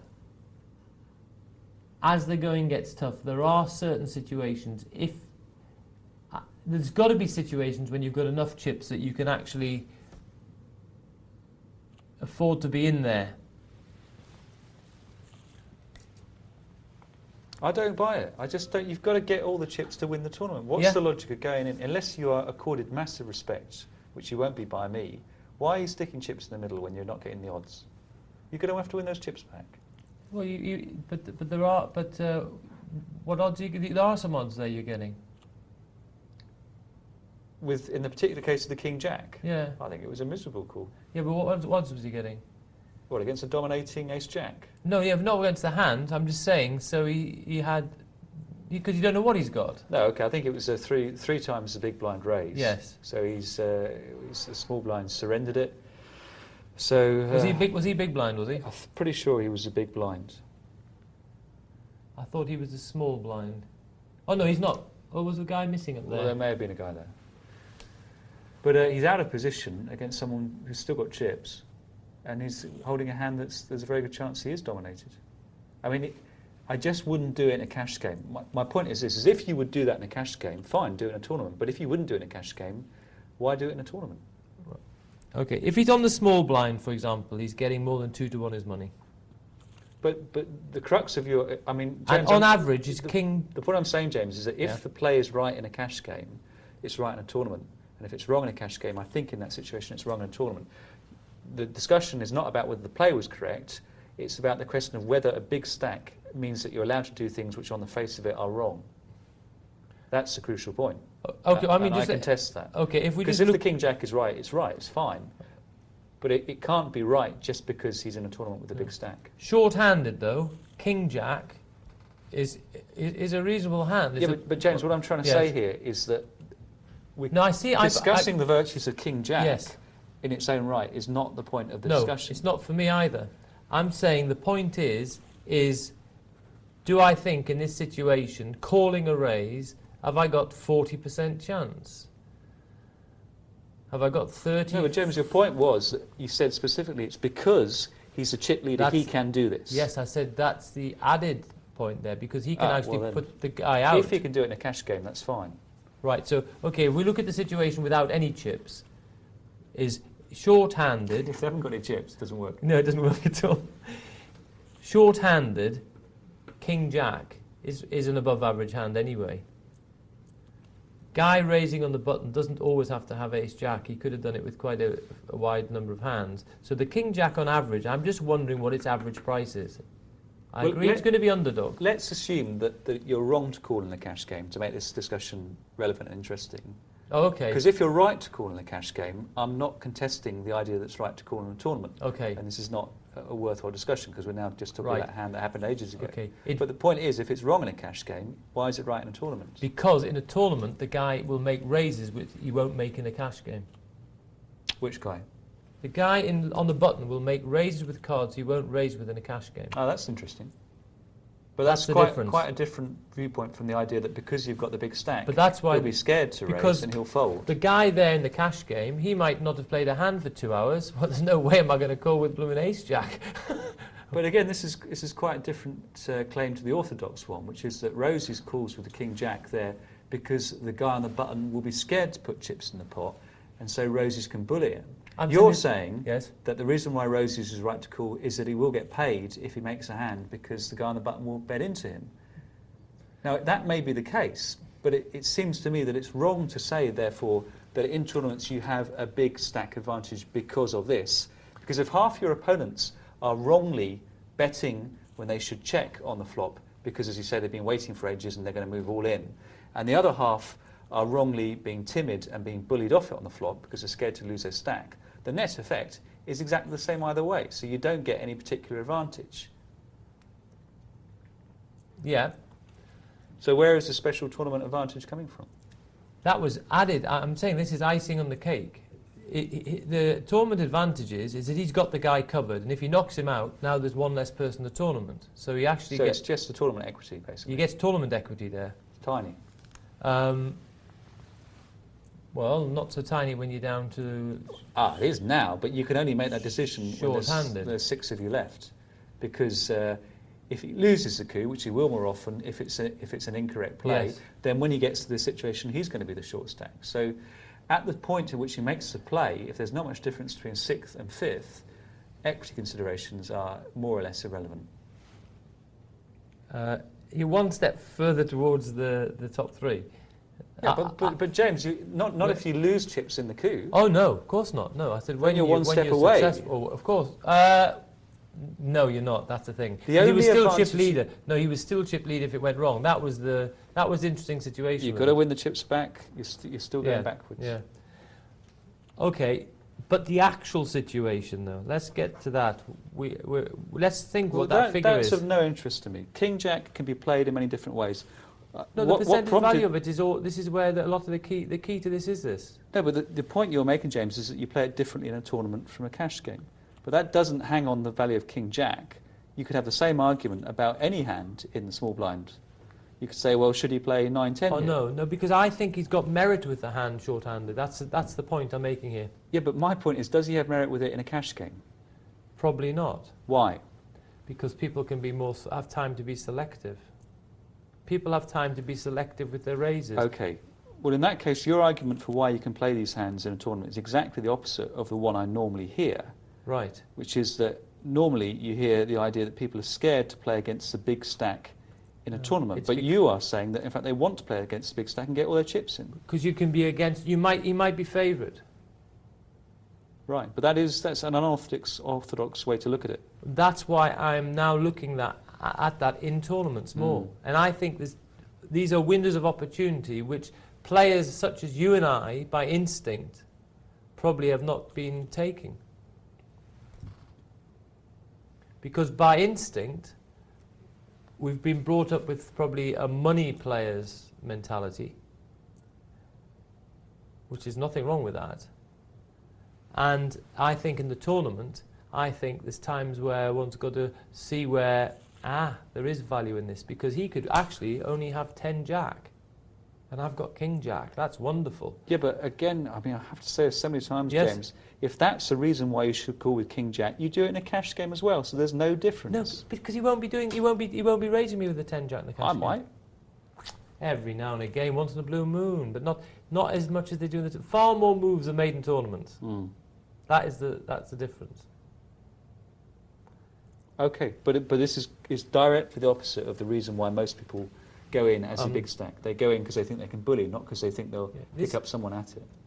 Yeah, that's the big stack. I think I advocate the big stack for when he's actually going in himself rather than calling. I think it's different anyway. Two different things for me. The big stack, I advocate he can do small raises because he's got the implied power behind him. He can just say raise, and he can do this small raise when the blinds are quite big, because people have to say, oh, what's he going to do next? So he's getting the right, he's asking a question already because he's got more chips. So I think that's good. I think he should pressure. I think he should pressurize the lower ones, squeezing them out of their blinds, but be prepared to run away rather than double them up as well. So I think he should be a general nuisance if he's got a lot of chips. I don't think you can have it both ways, James. I don't think you can say that the big stack can get... I'm talking about when he's Yeah, when it's a big, muscular, He's a beefy giant. stack. Yeah. I don't beefy. think you can say he gets this sort of magic extra equity because he can bully, and he also gets some magic extra equity because people think that because he thinks that people will wrongly bet into him. Either people are scared of you, or they're inclined to get into pots with you. Right. Yes. But what I think is that in people, when they're in late position, think it's like, oh, I've got to do it now. They tend to raise because they feel obliged. It's peer pressure. They feel obliged that they've got to raise there regardless. But if that's the only reason why you're calling, you can also call if you're the small stack, or if you're Yes, exactly you the same could. Oh, number of yes, you chips. could. Yes. So this is just a general statement about tournament play Yes. and plays. Yes. But you prefaced it by saying a big stack can do this. No, I said also that was the added extra to it. Where? Where does the big stack make a difference? What, True. if he can do it with the same size stack as the guy making the move? The added difference is that the guy now mightn't make the continuation bet with nothing, although he's winning with his ace. But So you, he ju- now you gives just said he might well move. You seem to say that when No, he might Rosie's... well move pre-flop with anything. But listen, if Rosie's gets advantage from the guy on the button when Rosie's catches his king, Yes. either you've got a situation where the guy wrongly bets into you and then you win, or now you're outlining a different situation where he's ahead, neither of you caught, but he's too scared to move. Some of them will be. Again, half of them are doing one, half of them are doing the other. But there's a But package. there's no shows that- general reason why your big stack helps you there. Well, when half of them don't do a continuation bet, which you'd have, if you've missed and he's missed, and you would pass, that's good for you, isn't it? Well, ideally, you want a player who wrongly checks when he's ahead and wrongly bets when he's behind. Yes. But life isn't that simple. You're just going to No. assume that the wrong tendencies are distributed among the population. But if you don't know what particular player you're I'm up talking against, about you the gain guy. no particular The guy advantage from your is big ahead stack. with his ace. You've missed your king. You've missed his ace, and now he checks because he's a bit worried about. He wondered why you called his raise. He thought you wouldn't have called my raise unless you had something. He thinks you've got to. And he now clams up. Well, I see it when I play against people all the time. Yeah, but you're just choosing scenarios now to fit your description. No, If I'm- both no, possible areas are I'm possible... mentioning areas which can be favourable. Yeah, well, you could pick any situation in poker which will be favourable, but unless there's some cast iron solid failure of some predictable way in which people play wrongly against a bad stack, unless they predictably do that, then the big stack doesn't give you an inherent advantage. You've got to play it well. And now we're just back into the realm again of value plays. Yes. Anyway, without anything else, and cut away all the trimmings, I think in tournaments that a lot of these situations, short-handed, these are calls because there's a wide range of hands which people are putting raises in with. And I think this is an area which is missed by people. And I think this is an area where they're getting more than 2 to 1 their money, but they might have 40% chance to win the hand, in which case they're on the right side of it mathematically. And that's 2 pairs for Blue Off. And a big pot. Rosie's now all in. Well, it's a nice hand to have all in, and I think, oh, pay me the little snippet.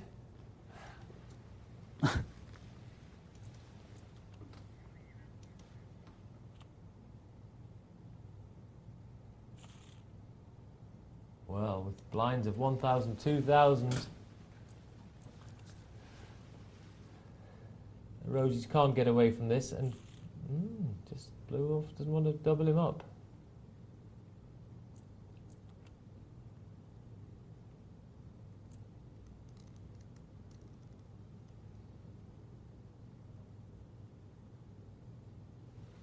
And I agree with Rosie's. Sneaked up to 7,000 now.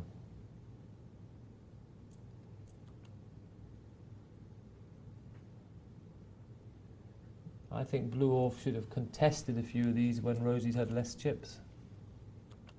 And that's an example of where they had ugly looking hands, but I think should have just contested. Because basically you could contest 2 ugly looking hands in a row and it's a good chance that you're favoured to win one of them. And that's my my Grand National theory. If You just give him another fence to jump, another fence to jump. The horse is favoured to jump each fence, but give it 3 fences, it's likely to fall over. The horse isn't, probably, but... Rosie's seems to be getting back into it. Well, It's I think gonna take this is one partly now. because the Blue Orph has been a little bit too careful. I think he's waiting to try and spear Rosie with one big hand. They don't necessarily come. It looks like another pot for Rosie's. Unless Blue Orph decides it's time. No.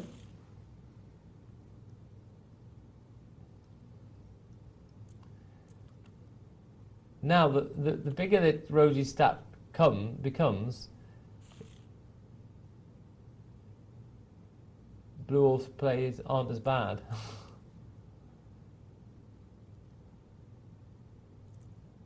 That's it, pressure. Suited king, pretty good, and heads up. Situation with so few blinds in Rosie's hand. But she's going to bet here, I think. Yep, all in, and Blue Orph will pass. And actually, Rosie's, from what's been going on in this play, should know that she or he has got quite a bit of fold equity in any situation here, because we can see Blue Orph is playing very passively. And it's only a certain hands he'll call with, I would think. What do you reckon? It's certainly looking that way. Yeah. Still lots of work to do, though. Oh, still a long way, and this is... it'd be interesting to see if Blue Orph just plays... No. Trickily. See, with passing, if I was Blue Orph there, I would maybe just make up the blind and leave the window of opportunity for Rosie's to push all in and then call. Mm. Because once you've set a certain style, well, use it to your advantage. I think Blue Orph may be sensing it's time a bet was called. And by breaking the rhythm there, he might have given Rosie's a chance to just sit back and say, well, hang on, maybe I'll be a bit careful with this King 10. And so he wanted to keep pattern going. As it's been raise, fold, raise, fold, raise, fold, he puts in the raise. He thinks maybe Rosie's will feel like calling at this point. I'd want to break the pattern up a bit anyway. I would want to get away from this pattern. I'd make up a small blind. I'd make up a blind or whatever just to change the pattern myself. Well, this is what I'm saying. I think that if people have a tendency to want to break the pattern, then by continuing the pattern of raising, you give them the chance to break it by calling instead of folding. Whereas if you break the pattern yourself by suddenly putting a small bet or calling, you've done the breaking, and you may take away from them the urge to be the innovator, if you like. Yes. Well, he's sticking to the 10,000 bet. Yeah, and I think that's probably the reason. He wants to keep the pattern going, because he's looking for a call on one of these big hands. He's got another one, but no taker.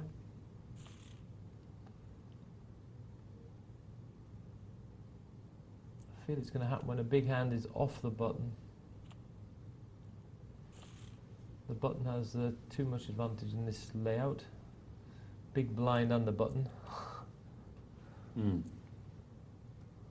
Too much of an advantage. And in fact, small blind should actually pass more in this game than normal because of being out of position. Whereas small blind, generally, you'd be calling most times with small blinds heads up, but not in this situation because the small blind is out of position. Whereas normally the small blind would be on the button. Well, clawed way back to 20,000.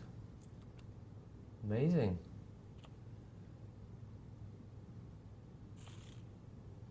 And none of it done with any pots whatsoever. So Rosie's has just played slightly more pots. It's that simple. Well, oh, it is gone the other way round, and this is Rosie's a chance to really get back in it. 2 live cards, though. And there's 31,000 in the middle, and it's going to cost 9,000 to call. He's getting Over 3 to 1, and his chances of he's folded. which is He's 2 to 1 to catch to win that hand. yeah, dreadful pass. Mm. Dreadful pass. And that's a situation which we're going to find in this. Yes, he knows he's underdog, probably, But it's still correct to call. I mean, even if he's dominated, he's getting 3 to 1. Yes. Those are the pot odds. Okay, he might have the big odd, but on average, the guy's not going to be more than 3 to 1 on average. And we've got contesting here 2 pairs for roses. My goodness, he's really getting back in this now. I think Blue Off can let this one go, because apart from the possible flush draw, it's not that likely to be a gut shot. He's probably behind. But I think Blue Wolf's definitely starting to wobble, and it all came from the very early stages, trying to be a bit too tricky. Should have just gone to the showdowns a couple of times, I think, when it was for insignificant money. Could have finished the deal. Well, at least he's got a bit of play in it, as it were, now. Let's see if he can outplay Rosie's in this rather more... Well, no, now there's quite a lot of play in it, because Rosie's got quite a bit of play now. It could all go in here. Oh, well, that makes things easy. All right, he's found the big one, and that looks like it. Yep, and it's aces and sevens. Very interesting anyway. Back and forward, back and forward. A big hand came. Blue Wolf got it. He was a big chip leader. He ended up with all the chips. Anyway, well done to both of you. I enjoyed watching that. Bit of a wobble there, but well done, yeah, to Blue Wolf. Some interesting topics there, though, and I do think that previous one there was the one. You know, he knows he's probably behind, but he just can't pass it. I was very surprised by the pass, yeah. Because you're just getting way above the average odds, which are going to be underdog. And it's one where we can say, if we show you, say, listen, you're 6 to 4 against. Well, you should now put your money in even quicker, because it's a wonderful situation for you. You're getting over 3 to 1 your money. But we've got to, this is the thing which I want people to understand is it's not a matter of guessing, am I winning, am I losing? That's not what the game's about. It's about value, it's about odds, and that's what we've got to decide. And if you're getting value, and you keep on playing mathematically correctly, if you keep on making the right decisions in the long run, this is what's going to make you a winner, not because you can guess whether you're ahead or behind or what your feelings are. And furthermore, in that situation where he's got the guy all in with a call, he can actually call when he's very, very slightly not getting pot odds, because, as James says, the chips are worth less to him than they are to our man who's all in, because that's his life. And actually, just because I think it is so important, I think Blue Wolf at the very beginning there, when the guy had so small chips, it's not up to you to be the amazing Kreskin and work out if you're ahead or whatever. In fact, don't even look at your cards. When he had so few chips, you should say, okay, try and win those, because that might have been the end of the show. You could have got lucky and finished him. And the downside is very slight. Let's have a look at a few emails then to wrap up tonight. We've got one here from Olaf. I think we saw him in the MT2, wasn't it, Olaf? Yeah. Sounds familiar. He says, "Hello, Tom and James!" Exclamation mark. I played an interesting hand in a club the other day. It was the final table, and the chip leader raised 3 big blinds under the gun. Short stack then moved all in with 7 to 8 big blinds. I looked down at ace king off in the big blind. And I have about 15 big blinds left. What do I do? Move all in, raise, or fold? Yeah, that is quite a good problem. So the under the gun guy, who's the chip leader, raises 3 big blinds. Short stack then moves all in from mid position with about 7 or 8 big blinds, and you've got ace king off, and you've got 15 big blinds. Yeah, interesting. The way I want to, if I want to play this, I just re-raise all in, and I'm hoping that the chip leader there was just pushing his chips around, trying to put pressure on people. He'll pass. I've got the extra money in the middle. If I'm up against a pair, hopefully I've got 2 overcards, and I'm now getting the sweetener of that initial raise by the chip leader. His money's in the middle there, so I'm getting the correct odds. Yeah, that's a favourable way of looking at it. That you put that dead money in the pot from the. I want that dead money. Say, from the guy who raises, who's just trying it on, and then your ace king is good against, say, a pair of 6s. My litmus test would be to, in my mind, rewind. How has this chip leader been playing? If he's not been playing for an hour, I don't want to know, because now he's under the gun means he's probably has got the big pair himself. I don't want to end up with no hand against the big pair, because he can wipe me out. So if he's never done anything, I'm going to give him respect. But if he has been moving and grooving, I definitely come over the top of him. And capture that dead money. And you don't call. If you play it for all your chips. 'Cause Oh it's yeah, no call. That'd be definitely would never consider that. It's all in or nothing. We don't know what you did, Olaf, but we hope it was the right decision, and we hope if it was the wrong decision, you got lucky. We've got an email here from Spencer Boy, and he says, Dr. Tom, you described me as a nutter in the sit and go with James. I raised under the gun with 10-9 and yes, got lucky on the river, but I had 4 big blinds and decided I could not let the blinds pass. The next hand I re-raised with a pair of 10s, all in with ace-jack, and hit my jack to become chip leader. Again I was lucky, but I knew El Pig was a good player capable of putting a hand down. Everyone had been putting hands down to raises and nobody had tried a re-raise, and so I thought wrongly it may be respected, particularly as it was for almost all his chips. Oh well, no fold, but Lady Luck helped me out. I'm a winning cash player and doing well in MTTs, but these sit and goes are losing games for me. Usually I sit tight and get blinded out, and so I tried a different tactic. It got me into the money this time. Perhaps I should give up the sit and goes. Regards anyway. I feel a bit bad about that. I can't even remember the situation in which I called him a nutter. Was he a nutter? No, because I said to you, actually, I think you were checking an email as well, was part of the problem. It's true. I looked round and saw your hand, Spencer Boy, and gave a snap judgment because one was required. Yes, I think he was busy having to check something there. I said that I think he'd made a move under the gun, wasn't it, with 9-10. I said, oh, what do you think of that, Dr. Tom? And he said, a nutter. So he probably wasn't even fully tuned in there. It was more of a glib comment. Yeah, I with think. 4 big blinds, I don't mind it, actually. Yeah.